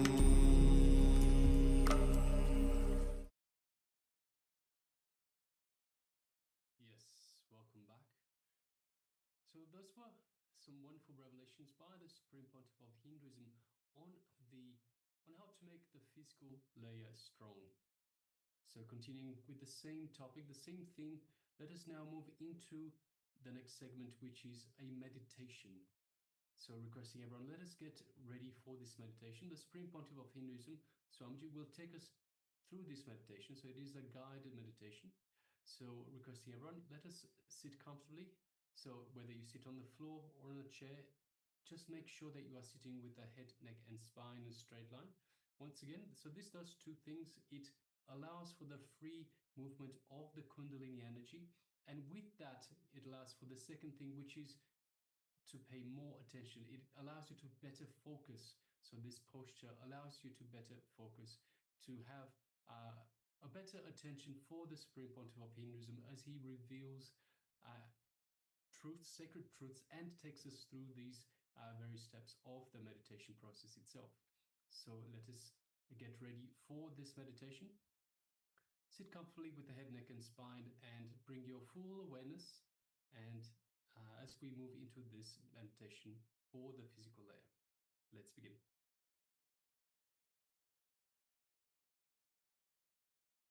Yes, make sure you all settle down comfortably. This is going to be an extensive process, so make sure you have a quiet and calm space around you. Maybe you want to inform your family or roommates if you are in a shared living situation. Make sure that you're not getting disturbed during this meditation. And let us settle down. We can prepare just by breathing calmly. And then Swamiji is going to guide us through this meditation. Let's begin.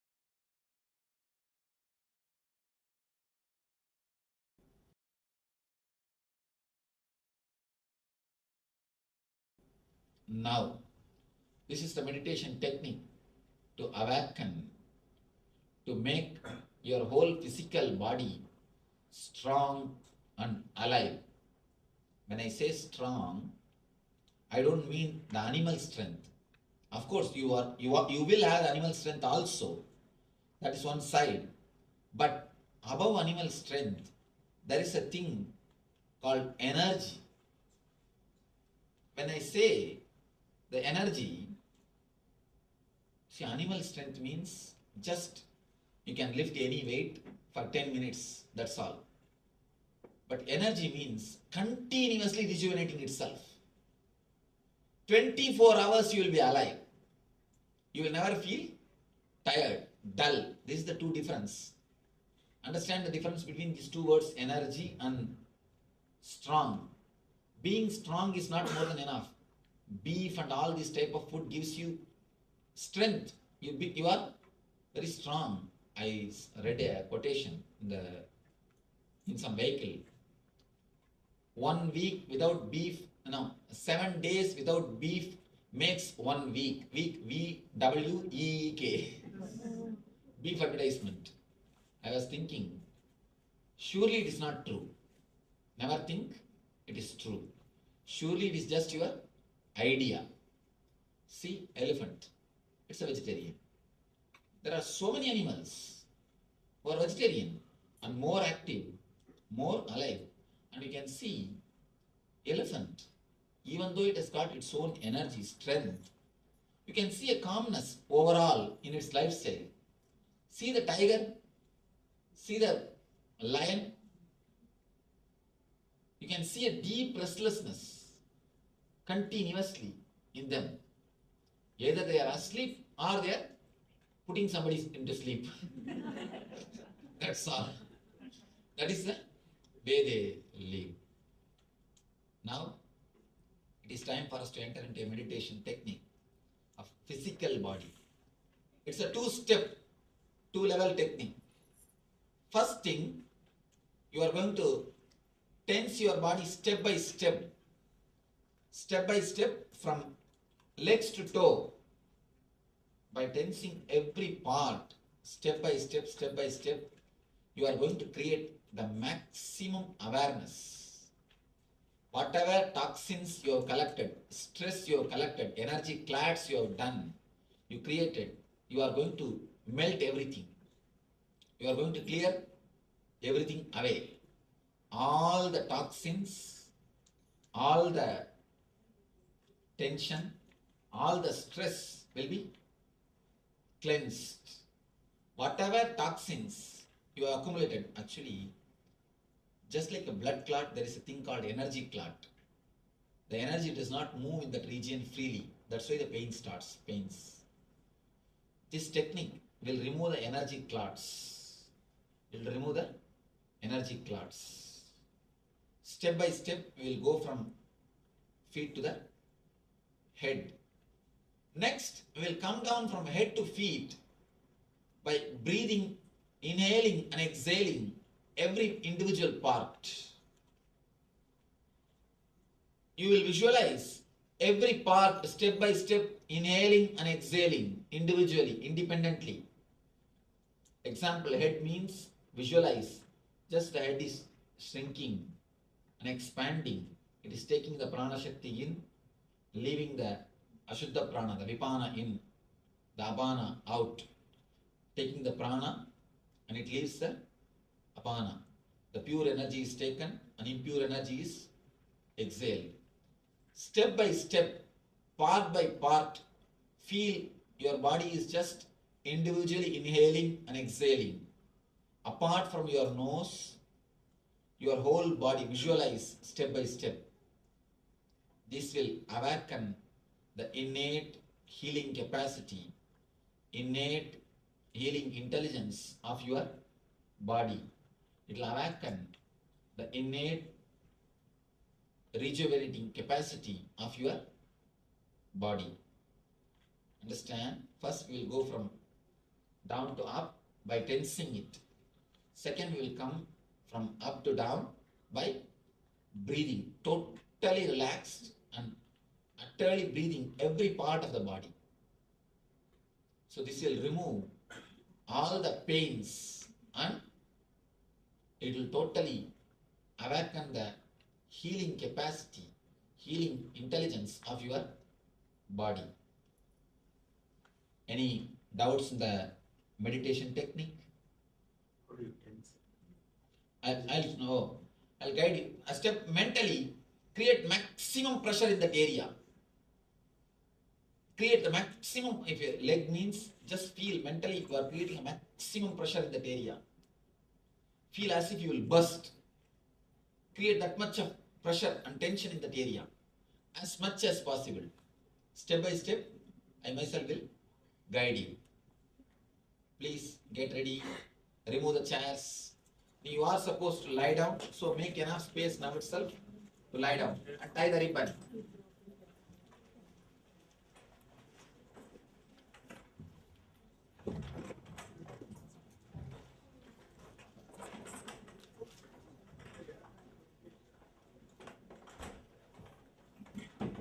I'm seeing somebody with pillows. No. Flat. No pillow, no bed. Flat.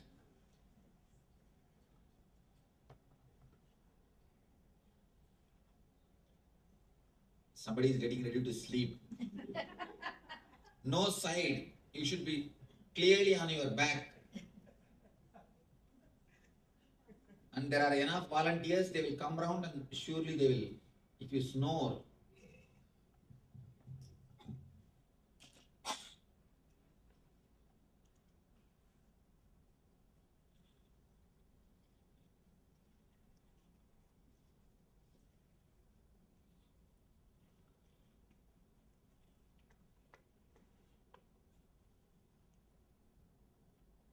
Start inhaling and exhaling as slowly but as deeply as possible. Hands should be in a relaxed position, in the side. Put your hands in the side, not on your body. No pillow, no bed sheet.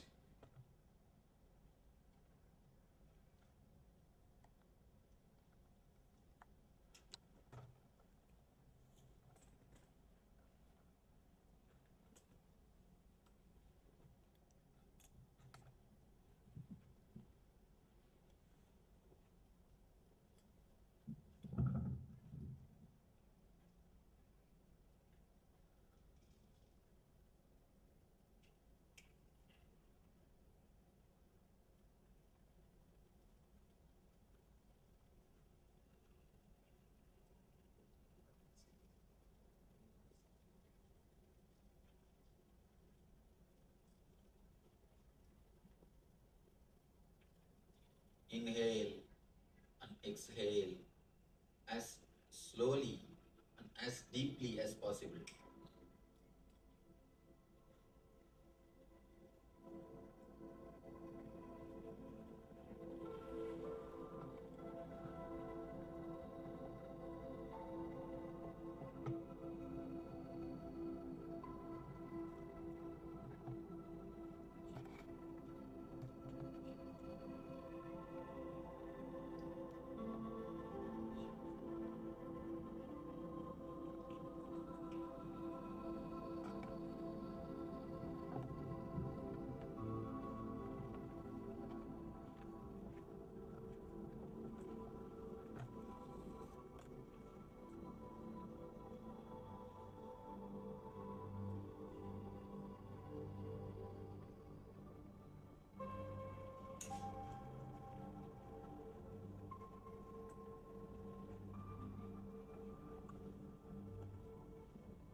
start traveling towards your feet. Slowly, very slowly, start moving towards your feet. Concentrate on your feet. Bring your mind to your feet.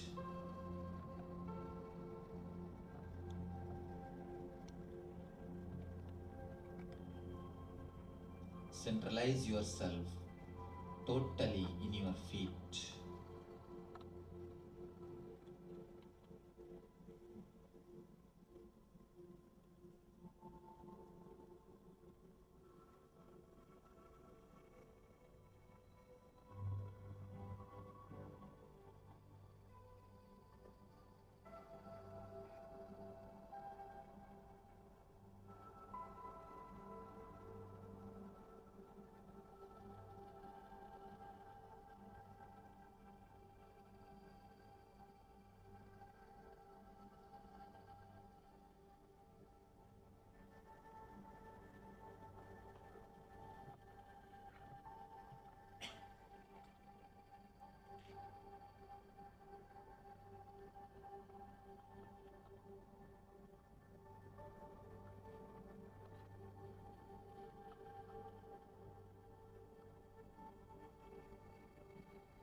Start tensing your feet.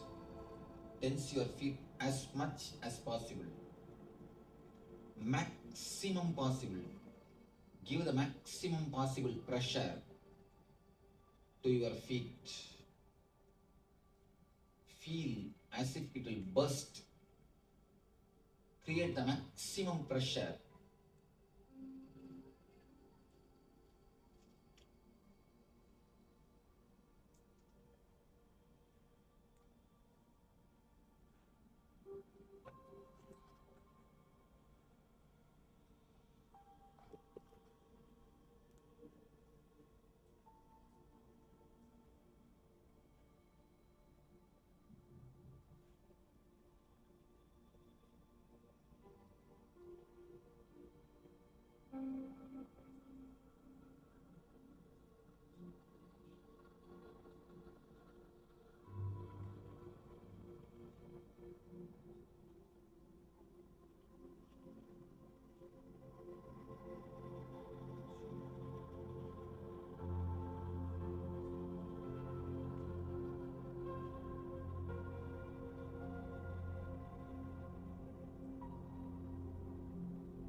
Tense your feet as much as possible.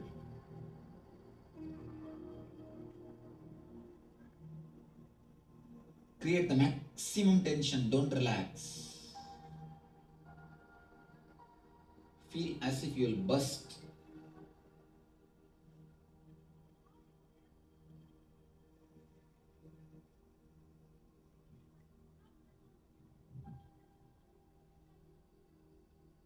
your ankles. Start tensing your ankles.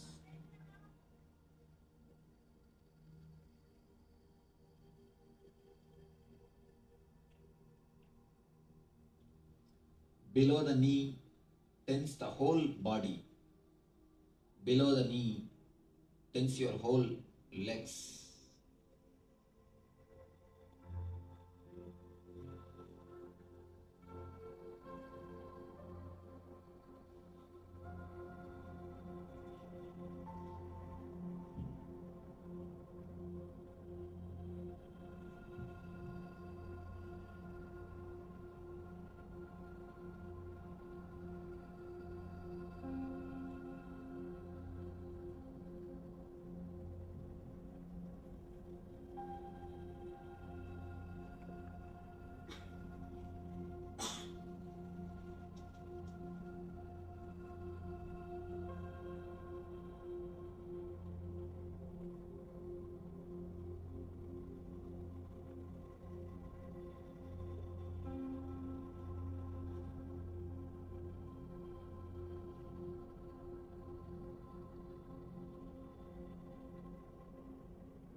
Tense your knees.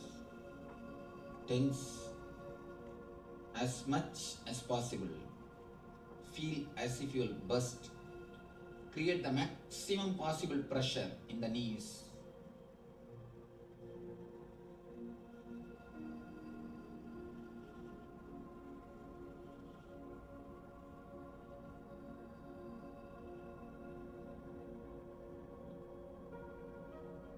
Don't relax, just tense.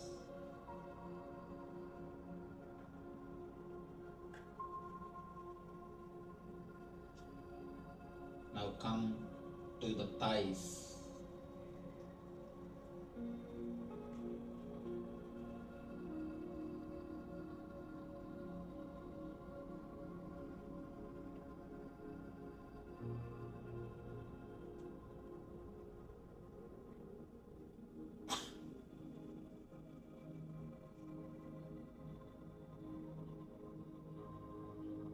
Tense your thighs as much as possible. Create the maximum pressure in your thighs.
Tense your hip portion as much as possible.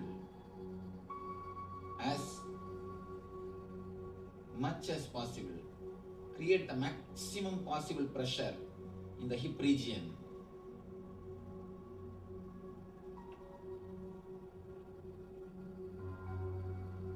Feel as if you will burst. Create the maximum pressure.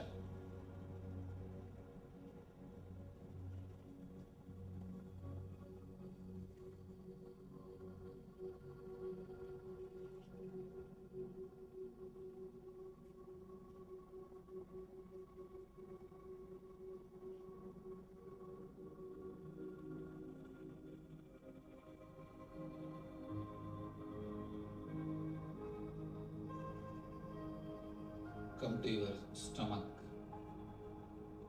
navel center. Create the maximum pressure in your navel center.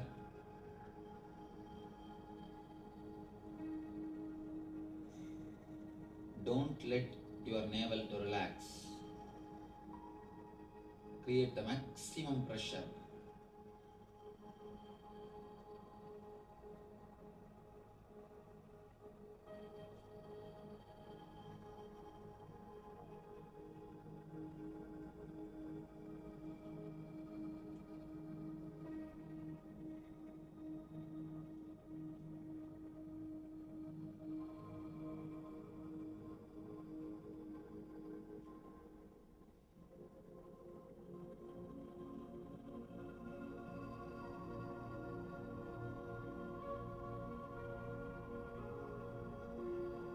Create more and more pressure.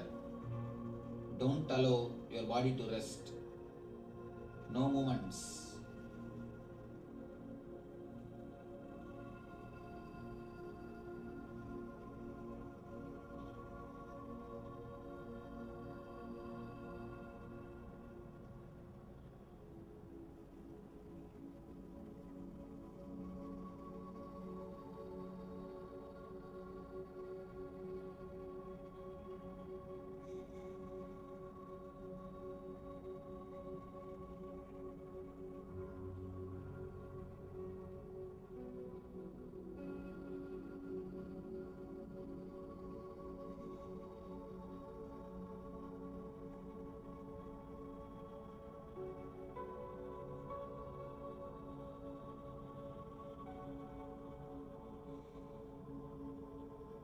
Tense the navel as much as possible.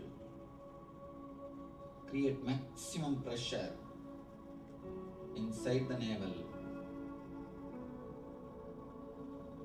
Now come up to the chest level.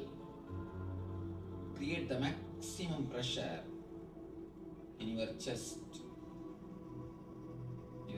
region.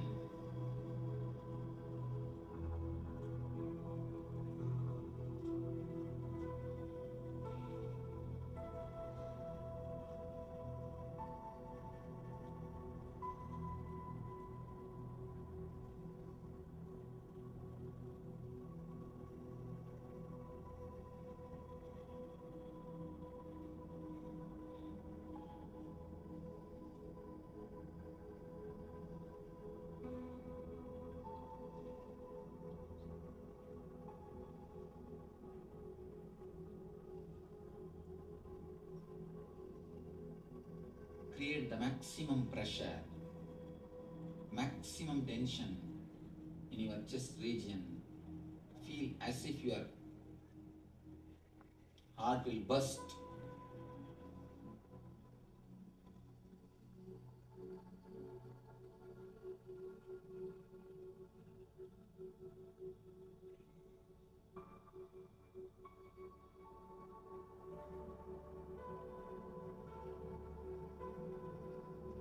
Tense your shoulders and hands. Tense your shoulder region and hands. Create the maximum pressure in the hands.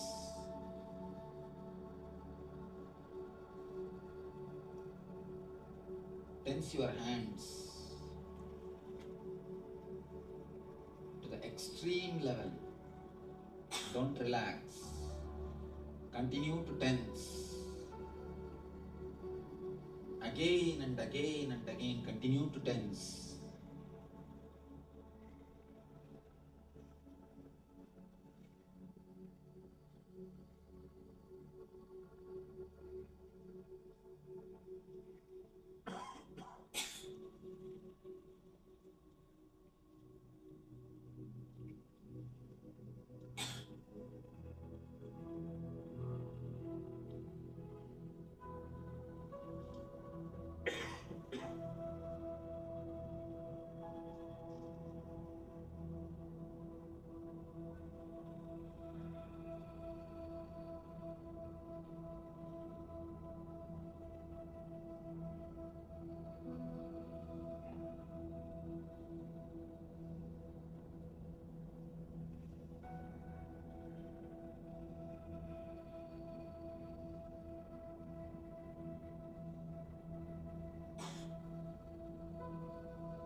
Tense the neck area, the neck region. Bring the maximum possible tension.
Tense the face.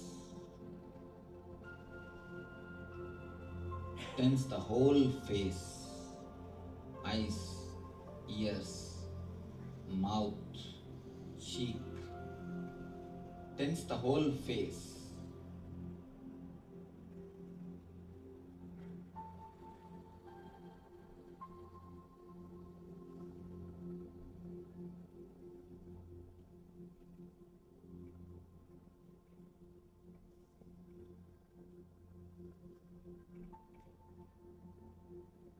Tense the whole head.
one moment tense the whole body maximum.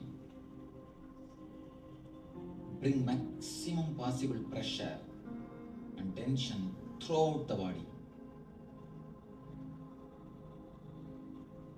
Up, up, up. Relax.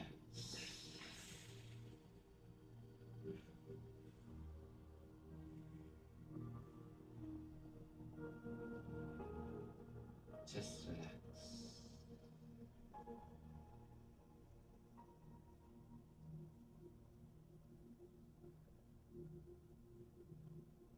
Just relax.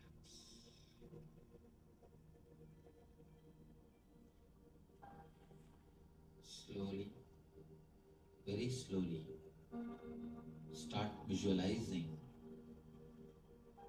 your Sahasrara, the crown area, top of your head is inhaling and exhaling the prana, air energy. It is shrinking and expanding, inhaling and exhaling the prana shakti.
Visualize clearly.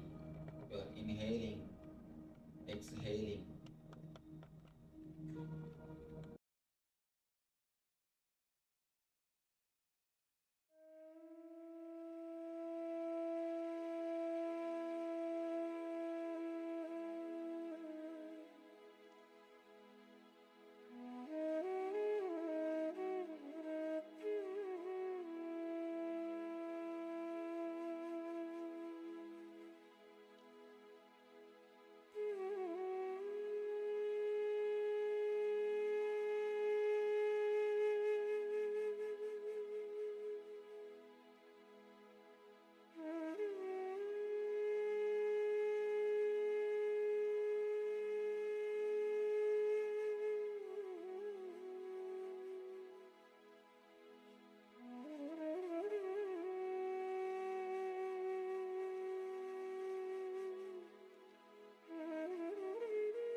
I welcome you all with my love and respect. Let you all open all your three eyes. Om Nithyananda Paramashivoham.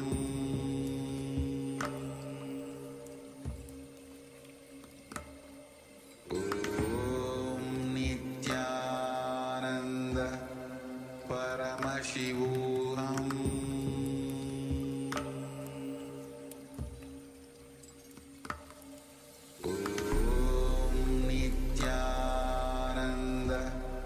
Paramashivoham.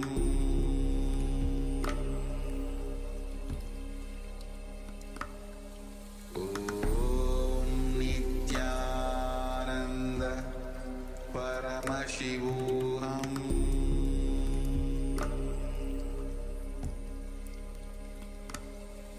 Om Nithyananda Paramashivoham.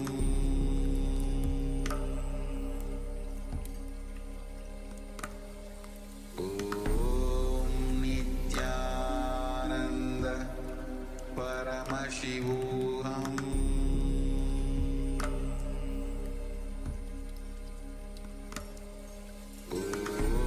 Om Nithyananda Paramashivoham.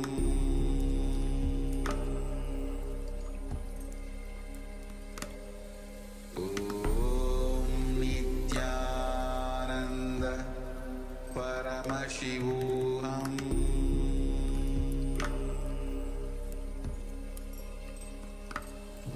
Om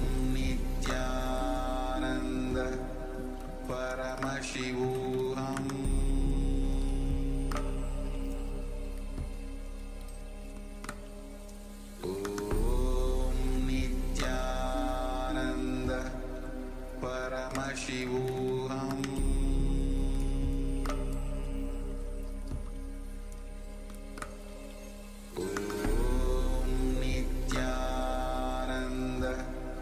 Paramashivoham.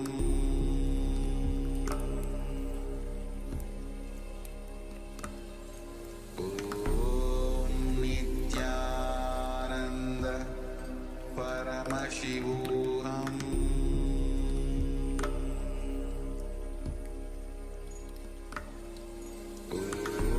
Om Nithyananda Paramashivoham.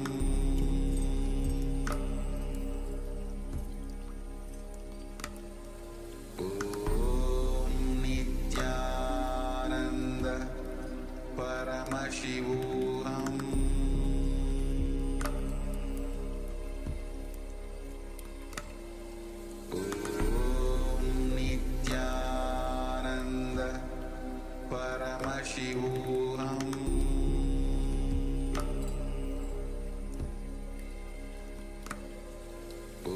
Om Nithyananda Paramashivoham.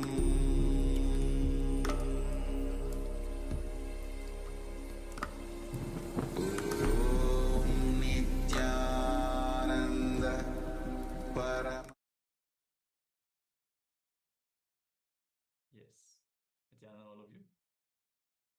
After this beautiful meditation process, requesting all of you to share your experience here in the Zoom chat, YouTube, Facebook, wherever you're tuning in from. Let us know your experience and let's get ready.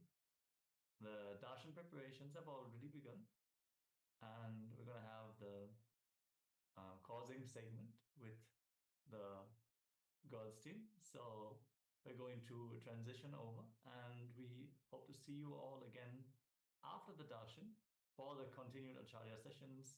We're going to have power manifestation and more jnana segments. For now, let us all get ready to receive Swamiji today, and hope to see you all again later after the darshan. Nithyanandam. Nithyanandam.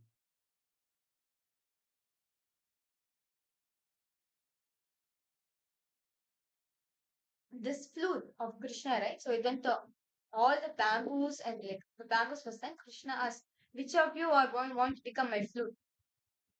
Right. And this bamboo decide, okay, let me give up my identity. Let me give up my identity and let me hold the Krishna's hand. He had mature understanding that I'm going to be with Krishna forever. Understand? If I sacrifice myself, my identity, if I decide to drop my ego, become open, I'll be remembered forever with Krishna. This bamboo decided to be a hollow. So naturally, what did Krishna do? He took it and made it as a flute.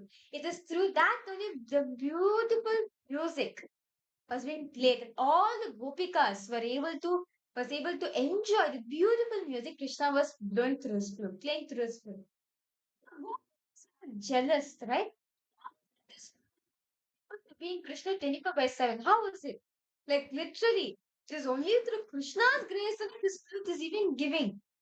Like even the sweet, melodious music also, it's only because of Krishna. And how this flute is. So Gopikas was jealous about it. Ask the flute, oh flute, what is this? How come you don't get the opportunity to be with Krishna 24/7? To be with him every time? How is it possible? The flute said, I just decided to be a hollow, that's all. I decided to become a hollow bamboo and allowed him to float through. That's the only thing that is how I'm where I am right. And understand? So, actually, throughout the courtyard, like if you see around the courtyard, the bamboo trees was there. Okay, and each of the bamboo trees actually are rishis. Each bamboo is a rishi actually. So, as I was looking at the bamboo, right, this story, I just remember this story. And I was like, okay, Swamiji, I'm ready to become your bamboo right now. It is up to you whether you want to take me, make it as a flute, or do what you do. I'm ready to be a hollow bamboo. I'm ready to drop my identity, surrender myself completely at your feet, and I'm not going to bother about the manifestation at all. It is only you. And it is only because of you only the power manifestation even happens. I just sat close and I just dropped what was there in my inner space. With all my three eyes, I just stared with the coconut very intensely. And the person, right, the devotee was holding the hand, the coconut was starting to tremble, just starting to vibrate slowly, very fast, it's starting to vibrate. Like it was vibrating in the hand, and immediate, like after few seconds of my like vibrating to its peak, it just jumped from her hand to her lap. She was like, the coconut jumped. She was like, the coconut jumped. And she was like, Mom, what did you do, Mom? For 1.5 hours we were sitting, and what just happened? I said, Ma, it is just Swamiji. When you allow him to transcend, it's only through that oneness space only. When you decide to drop your ego, when you decide to drop your ego, simply power manifestations start flowing through. And see, actually, I would also like to share a similar incident. Actually, this was also during the courtyard time, and for the same power of consciousness no matter. So, how Mahavira was sharing that her head was not moving. For me, when after Swamiji went and like, after Swamiji initial resort, I went and I sat and I was thinking, how is matter going to move? How can I do this? But I was like, okay, let me try, let me sit and do. Swamiji has initiated us.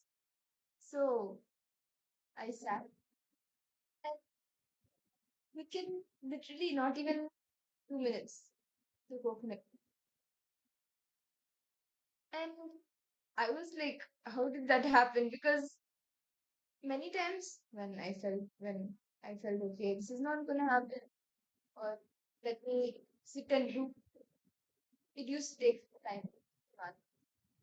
But this time, like literally within 2 minutes, the coconut moved. So understand that is the power. You, me, anyone. And how Arunagiri Yogeshwara, gave that experience to Swamiji. Swamiji is giving that very same experience to all of us. The space of oneness. And it is through that you can also experience the Paramashiva Bhakti, the pure space. Change that, transform that into Paramashiva Jnana and Paramashiva Vijnana, where Swamiji himself knows you in and out, whatever is there internally, externally, every single thing Swamiji will guide you. When you experience that space of Paramashiva Vijnana, and that you experience in the Paramashiva Sena program. And as Swamiji manifested for all of us to attend to each and every one of us out of that very compassion. He has even opened up the next seasons, the next 2 batches.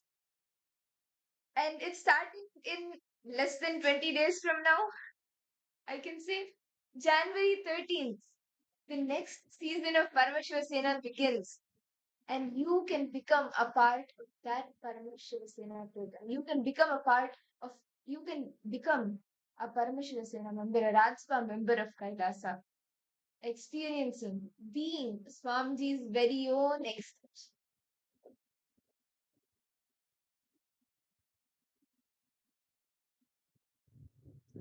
And if you have not signed up yet, then I would say that you take a step immediately. Put your intention. Ma Saroj, are you making it to the next program, ma? The next Paramashiva Sena program? Ma Irene, David Aya, Ma Orietta, come on.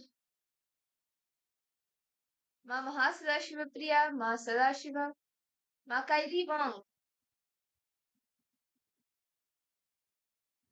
How many of you are attending the next Paramashiva Sena program? As Swamiji shared very beautifully, right? Paramashiva Bhakti is about what? You know Paramashiva. Paramashiva Jnana is Paramashiva will know you. Like 50-50. Paramashiva will know you. Now, when Paramashiva Vijnana is Paramashiva knowing you, like personally, understand? Like if you, as Swami, like literally in the Paramashiva Sena program, like you can literally experience the different dimension of Swamiji all together. Like as Swamiji said, in the Paramashiva Sena program, he will know you personally, end to end, to your very name. He will know you personally. And if you want to experience that dimension of Swamiji, Paramashiva Sena is for you. And you can become a cause for a higher cause by attending the Paramashiva Sena program. You can become the cause for a higher cause. And I'm sure many of us would have had some or the other desires, right? Okay, I see, you may see someone suffering, your friend, relatives, or the society at large. And you feel, okay, maybe I should contribute in some way or the other. But you need some starting point. Paramashiva Sena program is one place where you can start. Because you cause for a higher cause. You become the cause for a higher cause. And it is not just anything normal, because manifesting Swamiji through you, experiencing Swamiji knowing you, and being Swamiji's very own extension, and going on enriching is not something simple or not something that everyone gets.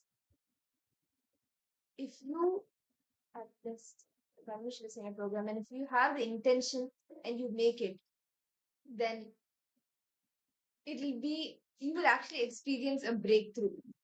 Because the way Swamiji guides each and every participant, the time Swamiji gives for each and every person, you will have a shift. You will experience a breakthrough.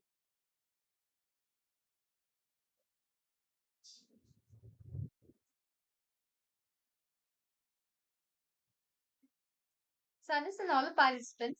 So as in In the Paramashivoham program, Swamiji is going to be training personally each and every person.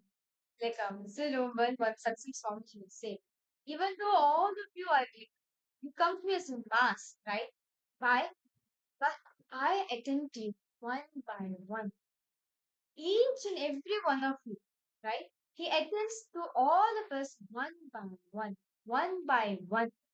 He treats each and every one of us as an individual. That's what Swamiji says in the Paramashivoham. You are going to become me. You are going to experience, you are going to become Swamiji. You're going to be radiating that component as you are going to be radiating Swamiji as you're going to be becoming the ambassador of Swamiji. So right now, all the participants, let us now fill ourselves into the space of karma, of bhakti, oneness. Let all of us experience the beautiful oneness with Swamiji as get ready to prepare ourselves for the Sankirtan.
Nithyananda, we sincerely apologize to all the participants for the technical glitch. And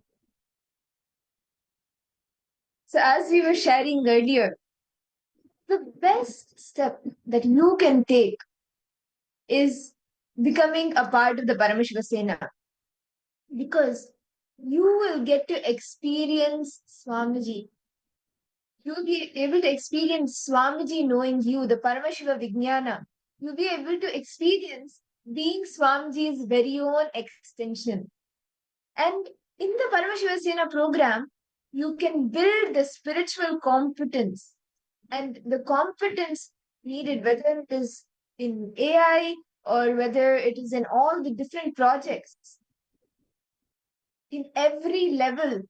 To build your competence, Swamiji guides you. Swamiji, knowing you both internally, externally, everything, he guides you, he trains you at every step, hand holding you. And if you have not put your intention yet, or if you have not signed up yet to become a part of the Paramashivoham, then you should sign up now, because that's the best thing you can do, to experience Swamiji in a whole different dimension. And the obstacles that are there, like I can't fly to LA, or I can't fly to India, or I can't fly to the different locations, I don't have any funds, or I don't have a passport, I don't have a visa, or I need to spend time with my family, there are different commitments I have. For a few minutes, just think something in the past, if you have had, like, sometime when you had a very strong intention and made a declaration, some way or the other you have manifested it. You have manifested something in your life. Understand that is because Paramashiva goes on showering you, showering you, showering you. He never stops showering you. And if you take a declaration, if you put your intention and take a declaration, a strong, authentic declaration, Swamiji will have to run to you. He will rush to you. By the time you even come to the declaration, that authenticity with which you're making the declaration, Swamiji will rush to you to make that a reality for you. And you to come be a part of the Paramashivoham program, become a Rajya member of KAILASA. And when you help 1100 people have a breakthrough manifesting Paramashivoham for themselves, you will be the next person who manifests it yourself. By the time you enrich others, you will get enriched yourself. You will cause your own reality. And when you become a part of the Paramashivoham, you become a cause for a higher cause. Anything, any dreams, desires that you have thought till now, okay, I want to do this for humanity, I want to solve this problem for these people. The Hinduism has a solution for every single thing. And through everything that Swamiji is reviving, you can enrich each and every being on planet Earth. You can go out and enrich people on the science of enlightenment that Swamiji is gifting to all of us. Being Swamiji's very own ambassador, being Swamiji's very own extension, manifesting Swamiji through you. Very beautifully, Swamiji explained the Jayanti Satsang, which all of us just had, right? Swamiji revealed how the feelings you carry in you. Understand what Swamiji saw. Swamiji very beautifully said, stop being fake. Be authentic. Be who you truly are, your true nature. Meaning, see, just because when you were small, you pick your identity for something and you got something good. I mean, you want something, you got something in return. You got positive feedback. And because of this, you start building your life. That because of fakeness, I can build my life. I can build my life on fakeness. But end of the day, Swamiji said, when you build on fakeness alone, fakeness, a layer of fakeness, on top of fakeness, continuously, right? Just fakeness. Okay, you are going destroying yourself, as Swami told. You are going to be just literally, you can literally play like a two layers on you, like who you truly are, the fakeness you can. And then this between what you are actually are, the true nature is. And you only really yourself that fakeness as the true reality. So that's just fundamentally Swamiji gave a very beautiful solution for this. Replace your I, meaning whatever you refer to as that I identity in you, that I, me, mine, that first person of you.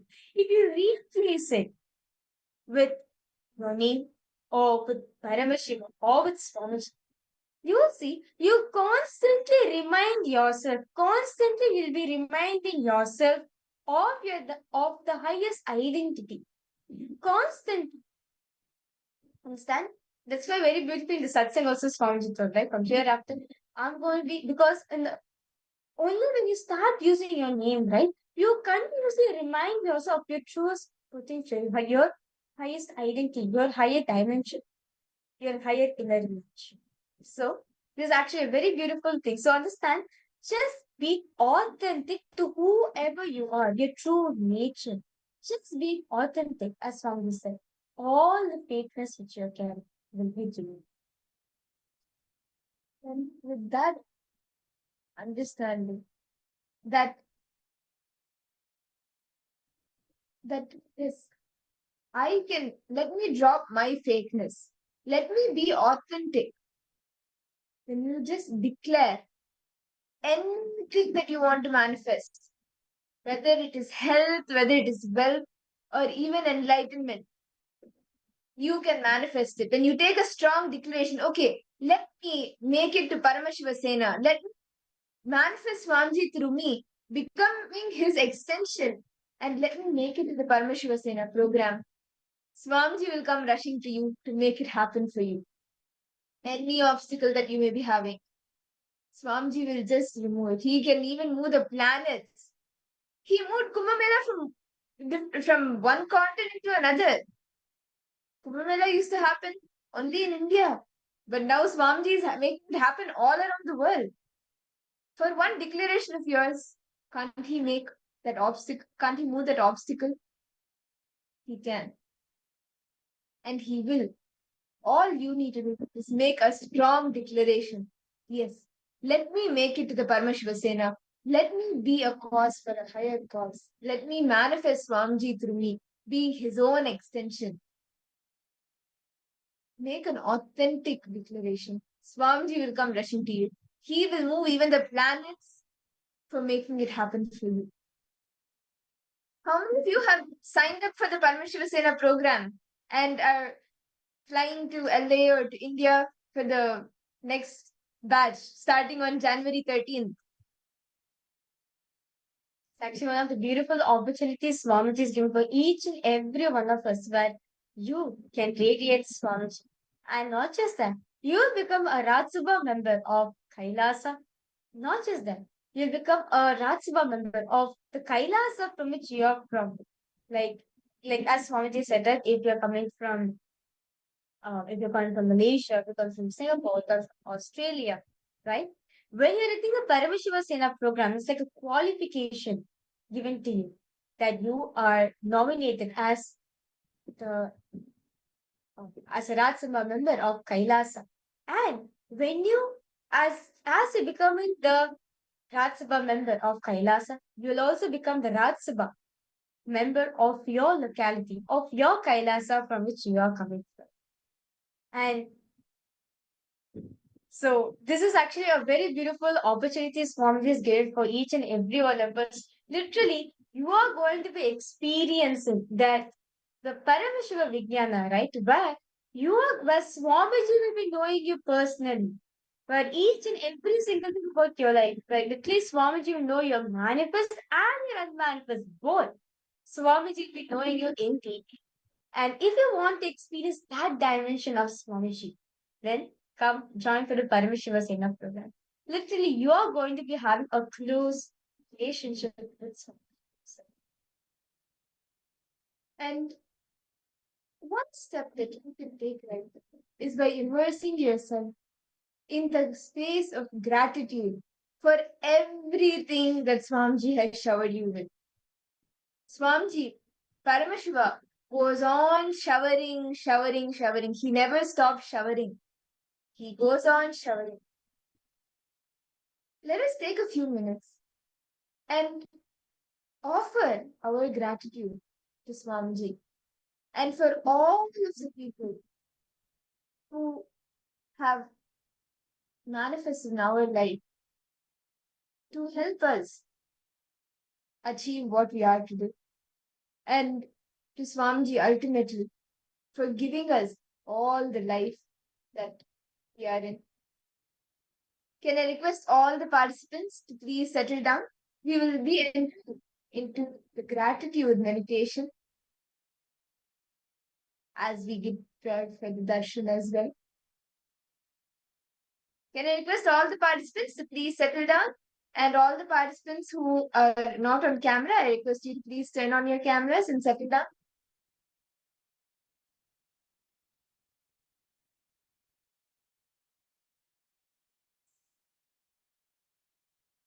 We are now going to enter the beautiful gratitude meditation where let us be grateful for whatever Swamiji has given in our life and Swamiji happening in our life. Understand?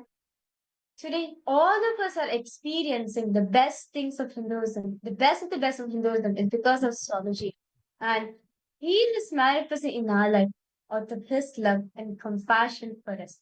It is only with Swamiji's presence you could even experience him in your life. And this meditation is actually a very powerful meditation because it puts you into that deep space of gratitude, something that we tend to miss out in our day-to-day life. But this meditation will help you remember and just offer your gratitude to all of those people who have manifested, who have come into your life, and ultimately Swamiji, who has manifested for you. So can I request all the participants to please settle down, close your eyes, sit straight. Please sit straight and close your eyes.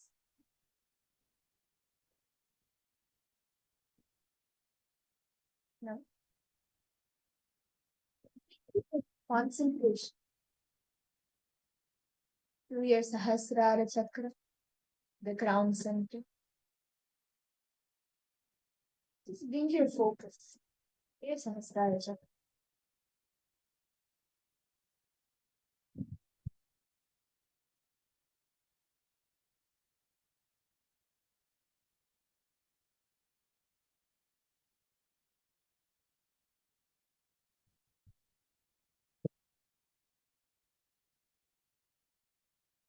Forget all your body,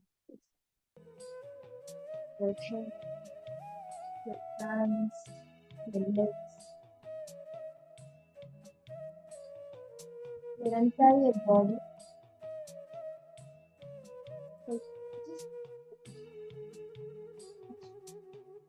And bring your focus only to the Sahasrara Chakra, the crown center.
Just bring a smile on your face.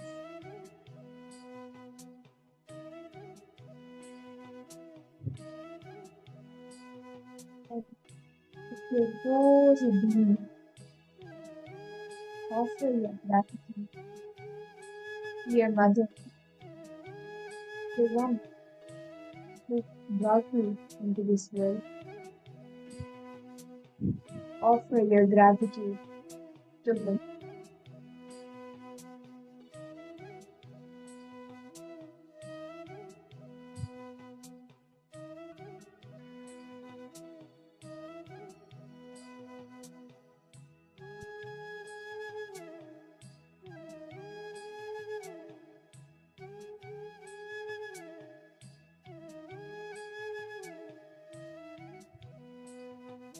For your gratitude to your mother, who held you in her womb for 9 months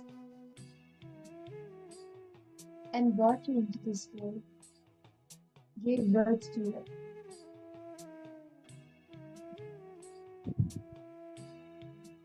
gave life to you.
Now, offer your gratitude to your father, the one who attended to all your needs throughout. With your whole being, offer your gratitude to him, to your father.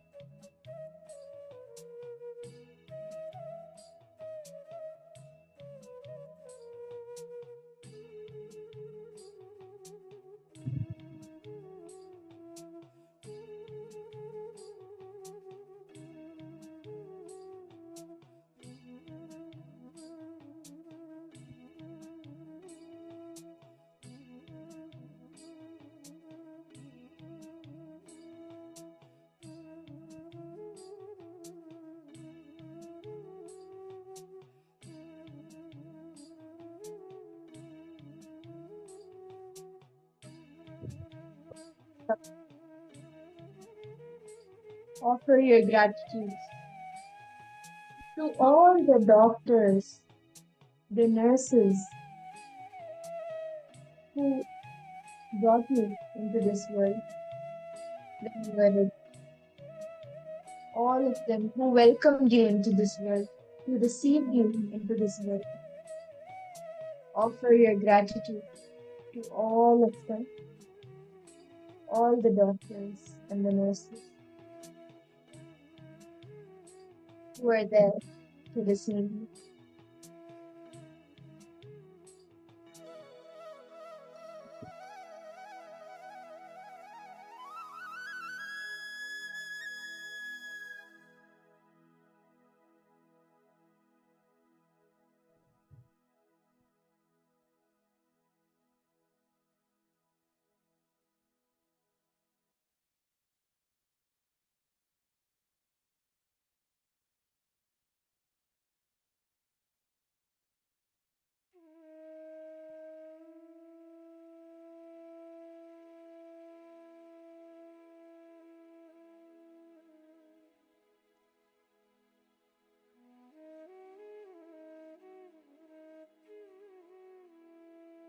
offer your gratitude to all the people, to all the individuals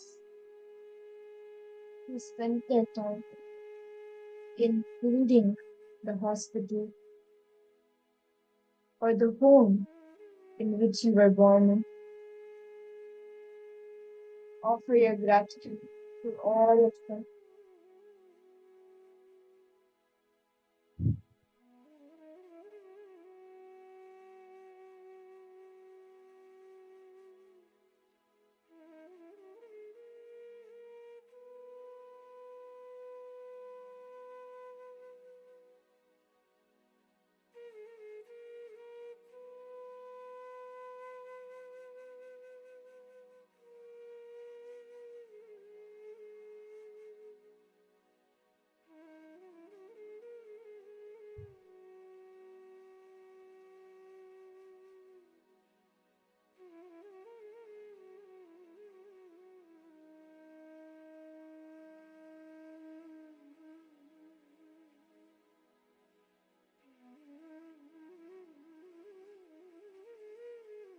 Each and every one who worked, who gave their time in building the infrastructure, the home or the hospital where you were there. To each and every one of them, offer your gratitude.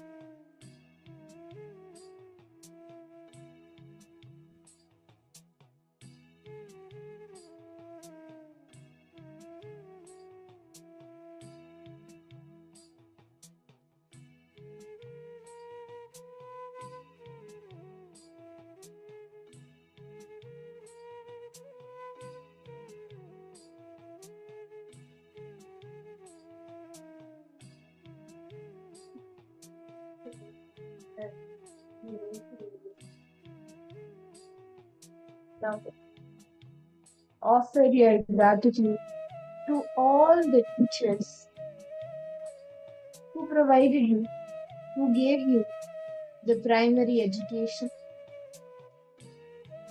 mentoring you, teaching you. Offer your gratitude to all of them.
Offer your gratitude to all of the teachers who gave you the primary education.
Around 5,000 years ago, at the end of Mahabharat War, the ancient enlightened Hindu civilization consisted of 10,000 Hindu traditions, or sampradayas, that existed in 56 Hindu nations, 200 Hindu kingdoms, 1,700 Hindu provinces that covered more than 6 million kilometers square of Asia. The Supreme Pontiff of Hinduism, SPH, Bhagavan Sri Nithyananda Paramashivoham, is the reviver of KAILASA, this ancient enlightened Hindu civilizational nation. KAILASA is an unbroken cultural, religious, historical, civilizational, and sovereign continuation and revival of multiple of these historical Hindu sovereign states and Hindu ecclesiastical entities. The unbroken continuity of these ancient Hindu nations through KAILASA results in the legal recognition of KAILASA as per the international customary law, particularly the doctrine of continuity. The international law, the doctrine of continuity, implies that upheavals and revolutions within a country, changes in government, territorial adjustments, measures taken during military occupation, or other internal transformations do not negate the existence of the country, do not affect the legal personality and international obligations of the country or state. The Vienna Convention on Succession of States in respect of treaties, 1978, addresses these principles of the doctrine of continuity as it outlines international law during situation of state succession or continuation. International law recognizes a state's legal personality by recognizing its identity. This perspective extends even during the period when the given state or country is annexed or occupied by a foreign power. Even in such cases, the legal personality of the state is considered to persist, enabling its subsequent re-establishment. Historical examples dating back to the 18th century include cases like Portugal and Genoa that were re-established after the Vienna Congress of 1815. More recent examples include countries such as Poland, Ethiopia, Czechoslovakia, Albania, and Austria that were re-established after World War II. Even when a nation is deprived of its territory, the nation continues to exist. Its sovereignty and international legal personality continues to persist. The Dalai Lama, as the spiritual and temporal leader of Tibet, exemplifies this principle. In 1959, the Dalai Lama was exiled and forced to flee. Despite the challenges faced, the Dalai Lama continues to advocate for the preservation of Tibetan culture and garners worldwide support for Tibetan autonomy on the global stage. Similarly, from 1309 to 1376, the Pope of Catholicism had been in exile in Avignon. Despite this, he was recognized as the head of state as well as head of the church and given full privileges of the position after their return to Rome. Even in 1861, much of the papal territories had been lost, leaving the Pope with no sovereign territory other than the papal residence and related buildings. Yet his temporal powers were still acknowledged.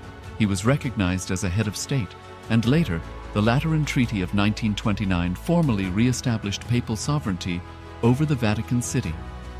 The Sovereign Order of Malta further exemplifies this principle, retaining international recognition as a sovereign entity despite the permanent loss of their territory upon Napoleon's invasion in June 1798. Despite such permanent loss of territory, the sovereignty and the international legal personality of the Sovereign Order of Malta continue to persist. Much later in 1894, the order settled in Rome and acquired two properties, the Magistral Palace and the Magistral Villa that received extraterritorial status. Today, the order maintains diplomatic relations with 112 countries, issues its own diplomatic passports, currency, stamps, and vehicle registration plates, and has been granted observer status in the United Nations. All these examples of state re-establishment illustrate the principle of continuity of states, as per international law, that a state's legal personality persists over time. A nation continues to exist even after a complete loss of territory. A far more striking example is of the oceanic countries, which are under the threat of their entire nation being drowned and submerged due to rising sea levels owing to global warming. In response to such existential threat of climate change, Pacific Island nations, including Tuvalu, have enacted constitutional amendments and made international declarations affirming that their nation and their sovereign rights will continue to persist, despite their entire territory being lost to the sea. This proactive stance is highlighted in the Constitution of Tuvalu Act 2023 and the Pacific Islands Forum Declaration of 2021. The Supreme Pontiff of Hinduism, Bhagavan Sri Nithyananda Paramashivoham, through the line of succession is the present 203rd Emperor of the Hindu sovereign kingdom of Surangi Samrajya. He was crowned on the 31st of December 2004 at the age of 26. Thus, by very same principles of the doctrine of continuity, through which the international legal personality of Portugal, Genoa, Poland, Ethiopia, Czechoslovakia, Albania, Austria, Vatican, Tibet, Sovereign Order of Malta, and several other nations has been recognized despite having undergone a period of exile, annexation, occupation by a foreign power, or despite loss of territory. The SPH Nithyananda Paramashivoham, through well-established legal and historical facts about the Hindu sovereign state of the Surangi Samrajyam, derives all sovereign rights and powers of the royal lineage of the Surangi Samrajyam as its 203rd sovereign emperor, from his inheritance and continuation of the unbroken succession of the kingdom of Surya Vamsa Surangi Samrajyam Sarvanapitha. Surya Vamsa Surangi Samrajyam, through unification with 20 other sovereign Hindu states and sovereign ecclesiastical, historical entities, became part of the United States of KAILASA, which thus became a sovereign, independent juridical state, with the SPH Nithyananda Paramashivoham as the sovereign. Just as how the oceanic nations like Tuvalu have safeguarded their sovereignty from the existential threat of total submersion by amending their constitution and asserting that their sovereignty will persist regardless of the loss of their territory, KAILASA, which is a sovereign continuation of 21 sovereign Hindu states and sovereign ecclesiastical historical entities, is also reviving and continuing the Kumari Kandam Hindu nations that got submerged.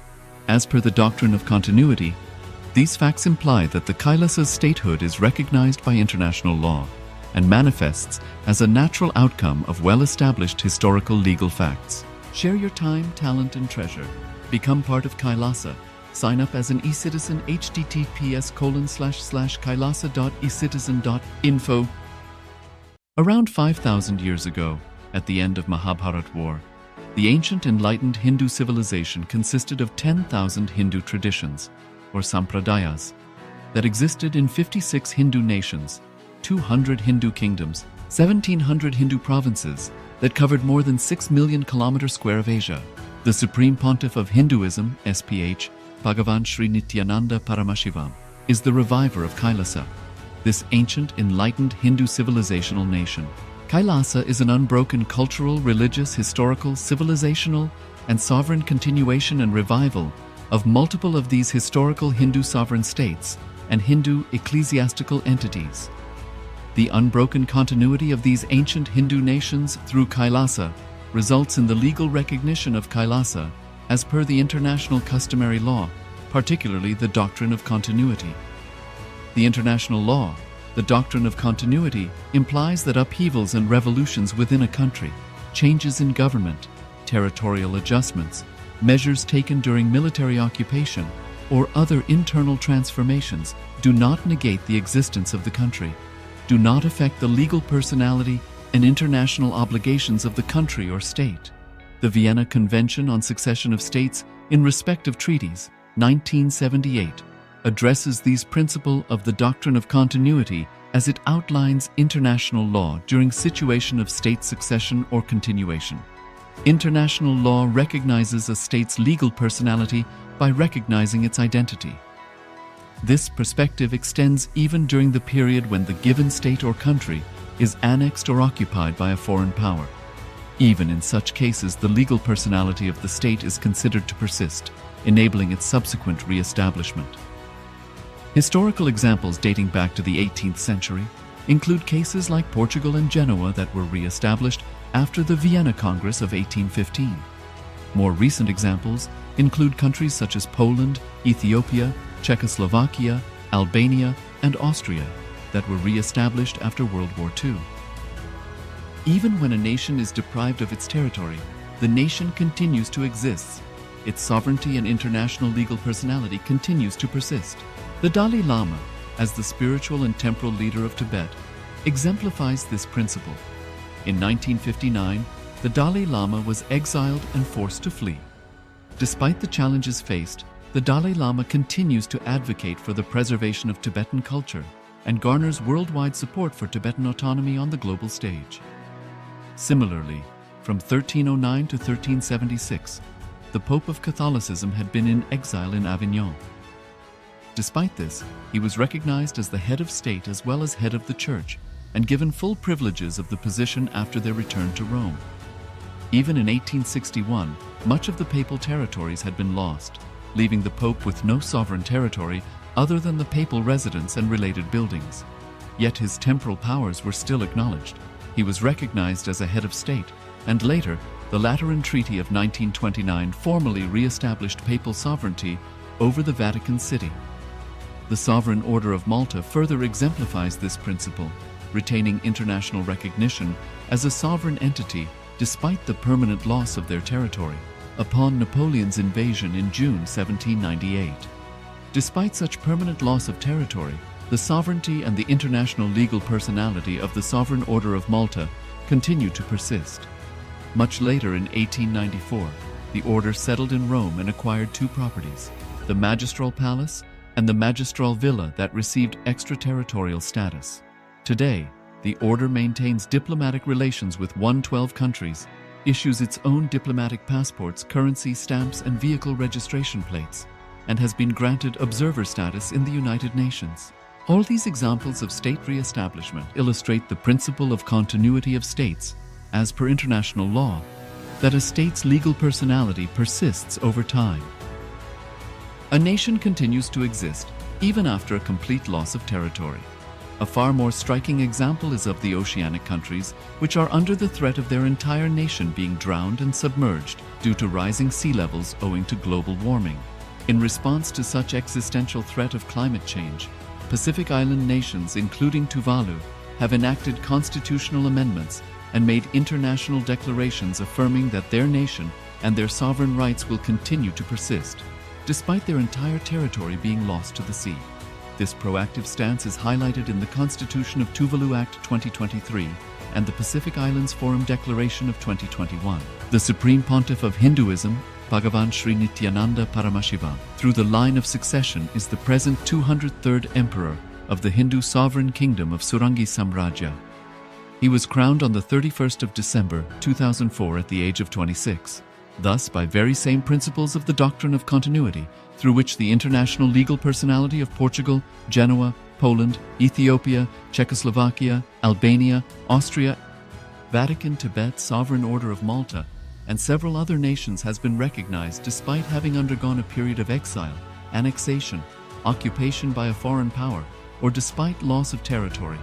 The SPH Nithyananda Paramashivoham, through well-established legal and historical facts about the Hindu sovereign state of the Surangi Samrajyam, derives all sovereign rights and powers of the royal lineage of the Surangi Samrajyam as its 203rd sovereign emperor from his inheritance and continuation of the unbroken succession of the kingdom of Surya Vamsa Surangi Samrajyam Sarvanapitha. Surya Vamsa Surangi Samrajyam, through unification with 20 other sovereign Hindu states and sovereign ecclesiastical, historical entities, became part of the United States of KAILASA, which thus became a sovereign, independent juridical state, with the SPH Nithyananda Paramashivoham as the sovereign. Just as how the oceanic nations like Tuvalu have safeguarded their sovereignty from the existential threat of total submersion by amending their constitution and asserting that their sovereignty will persist regardless of the loss of their territory, KAILASA, which is a sovereign continuation of 21 sovereign Hindu states and sovereign ecclesiastical historical entities, is also reviving and continuing the Kumari Kandam Hindu nations that got submerged. As per the doctrine of continuity, these facts imply that the Kailasa's statehood is recognized by international law and manifests as a natural outcome of well-established historical legal facts. Share your time, talent, and treasure. Become part of Kailasa. Sign up as an eCitizen https://kailasa.ecitizen.info. Around 5,000 years ago, at the end of Mahabharat War, the ancient enlightened Hindu civilization consisted of 10,000 Hindu traditions, or sampradayas, that existed in 56 Hindu nations, 200 Hindu kingdoms, 1,700 Hindu provinces that covered more than 6 million kilometers square of Asia. The Supreme Pontiff of Hinduism, SPH, Bhagavan Sri Nithyananda Paramashivoham, is the reviver of Kailasa. this ancient, enlightened Hindu civilizational nation. Kailasa is an unbroken cultural, religious, historical, civilizational, and sovereign continuation and revival of multiple of these historical Hindu sovereign states and Hindu ecclesiastical entities. The unbroken continuity of these ancient Hindu nations through Kailasa results in the legal recognition of Kailasa as per the international customary law, particularly the doctrine of continuity. The international law, the doctrine of continuity, implies that upheavals and revolutions within a country, changes in government, territorial adjustments, measures taken during military occupation, or other internal transformations do not negate the existence of the country, do not affect the legal personality and international obligations of the country or state. The Vienna Convention on Succession of States in respect of treaties, 1978, addresses these principles of the doctrine of continuity as it outlines international law during situation of state succession or continuation. International law recognizes a state's legal personality by recognizing its identity. This perspective extends even during the period when the given state or country is annexed or occupied by a foreign power.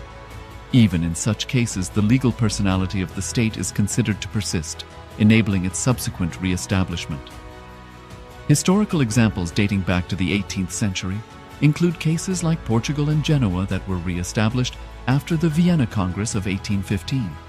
More recent examples include countries such as Poland, Ethiopia, Czechoslovakia, Albania, and Austria that were re-established after World War II.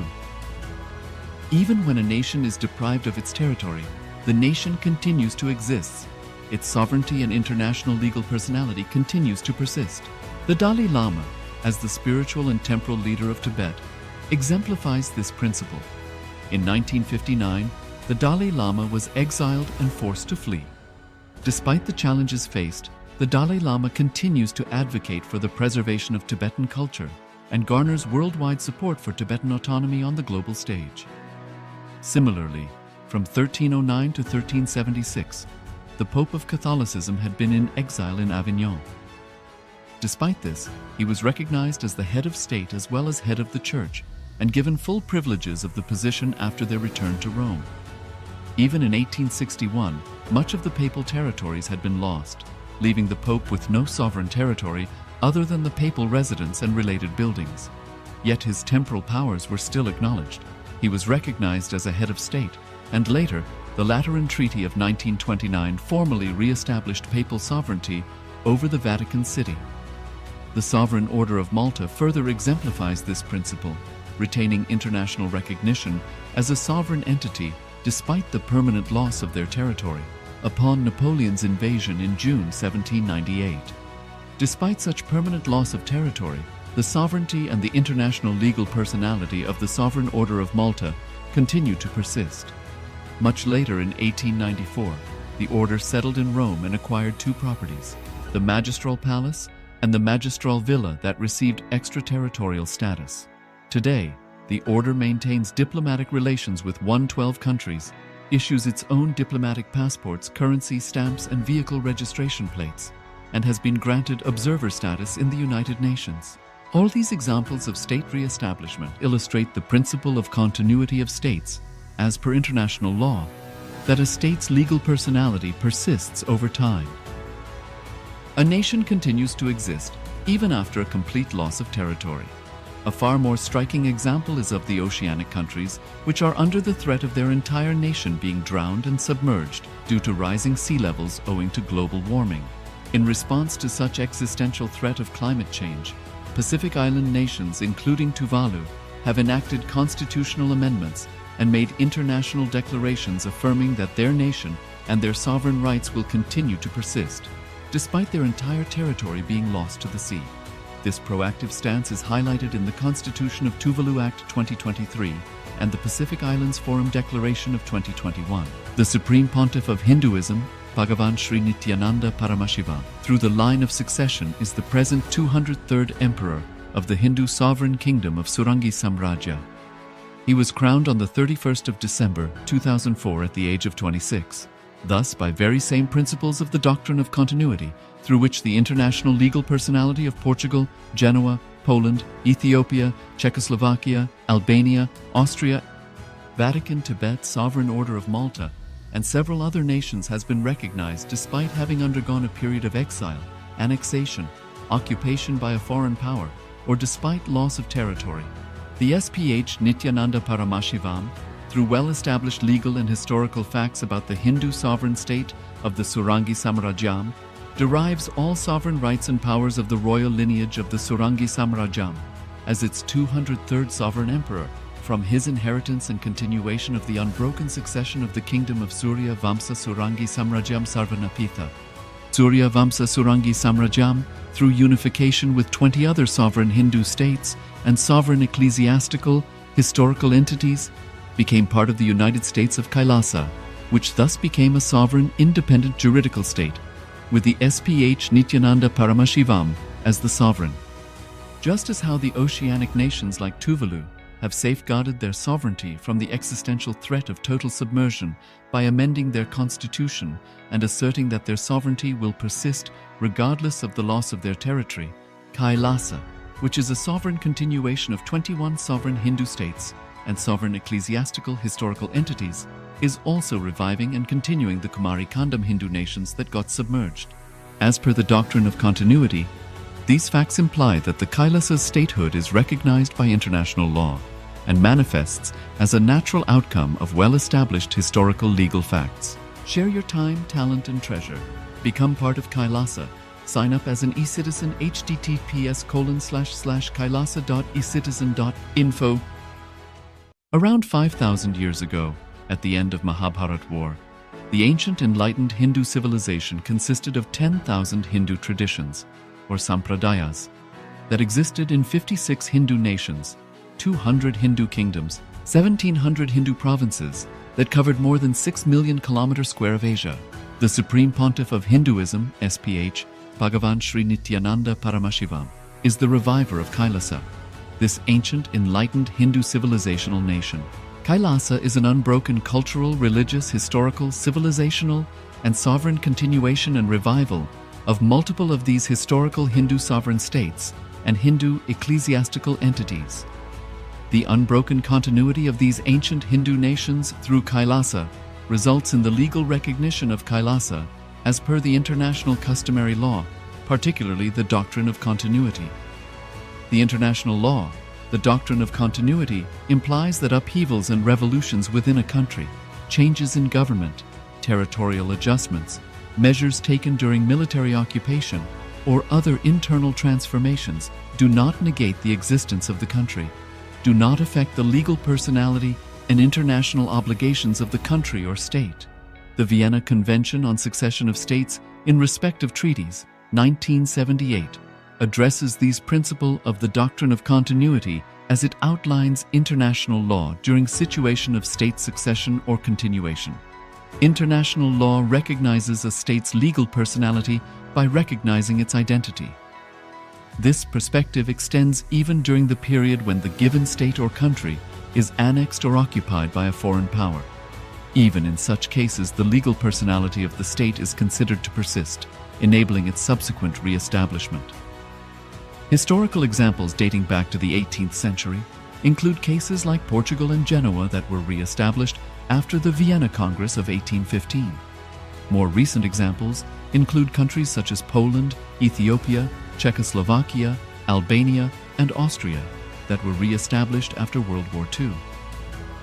Even when a nation is deprived of its territory, the nation continues to exist. Its sovereignty and international legal personality continues to persist. The Dalai Lama, as the spiritual and temporal leader of Tibet, exemplifies this principle. In 1959, the Dalai Lama was exiled and forced to flee. Despite the challenges faced, the Dalai Lama continues to advocate for the preservation of Tibetan culture and garners worldwide support for Tibetan autonomy on the global stage. Similarly, from 1309 to 1376, the Pope of Catholicism had been in exile in Avignon.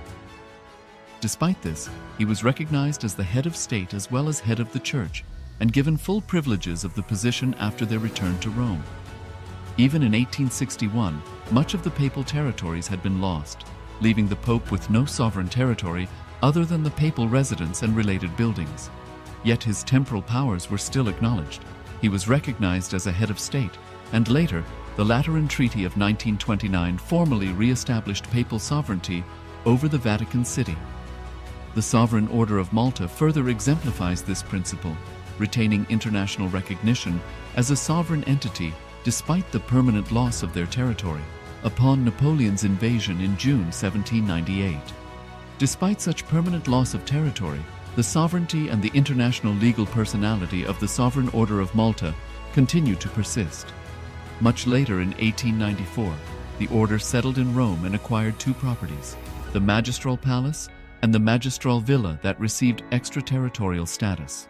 Today, the order maintains diplomatic relations with 112 countries, issues its own diplomatic passports, currency, stamps, and vehicle registration plates, and has been granted observer status in the United Nations. All these examples of state re-establishment illustrate the principle of continuity of states, as per international law, that a state's legal personality persists over time. A nation continues to exist even after a complete loss of territory. A far more striking example is of the oceanic countries, which are under the threat of their entire nation being drowned and submerged due to rising sea levels owing to global warming. In response to such existential threat of climate change, Pacific Island nations, including Tuvalu, have enacted constitutional amendments and made international declarations affirming that their nation and their sovereign rights will continue to persist, despite their entire territory being lost to the sea. This proactive stance is highlighted in the Constitution of Tuvalu Act 2023 and the Pacific Islands Forum Declaration of 2021. The Supreme Pontiff of Hinduism, Bhagavan Sri Nithyananda Paramashivoham, through the line of succession is the present 203rd Emperor of the Hindu Sovereign Kingdom of Surangi Samrajya. He was crowned on the 31st of December 2004 at the age of 26.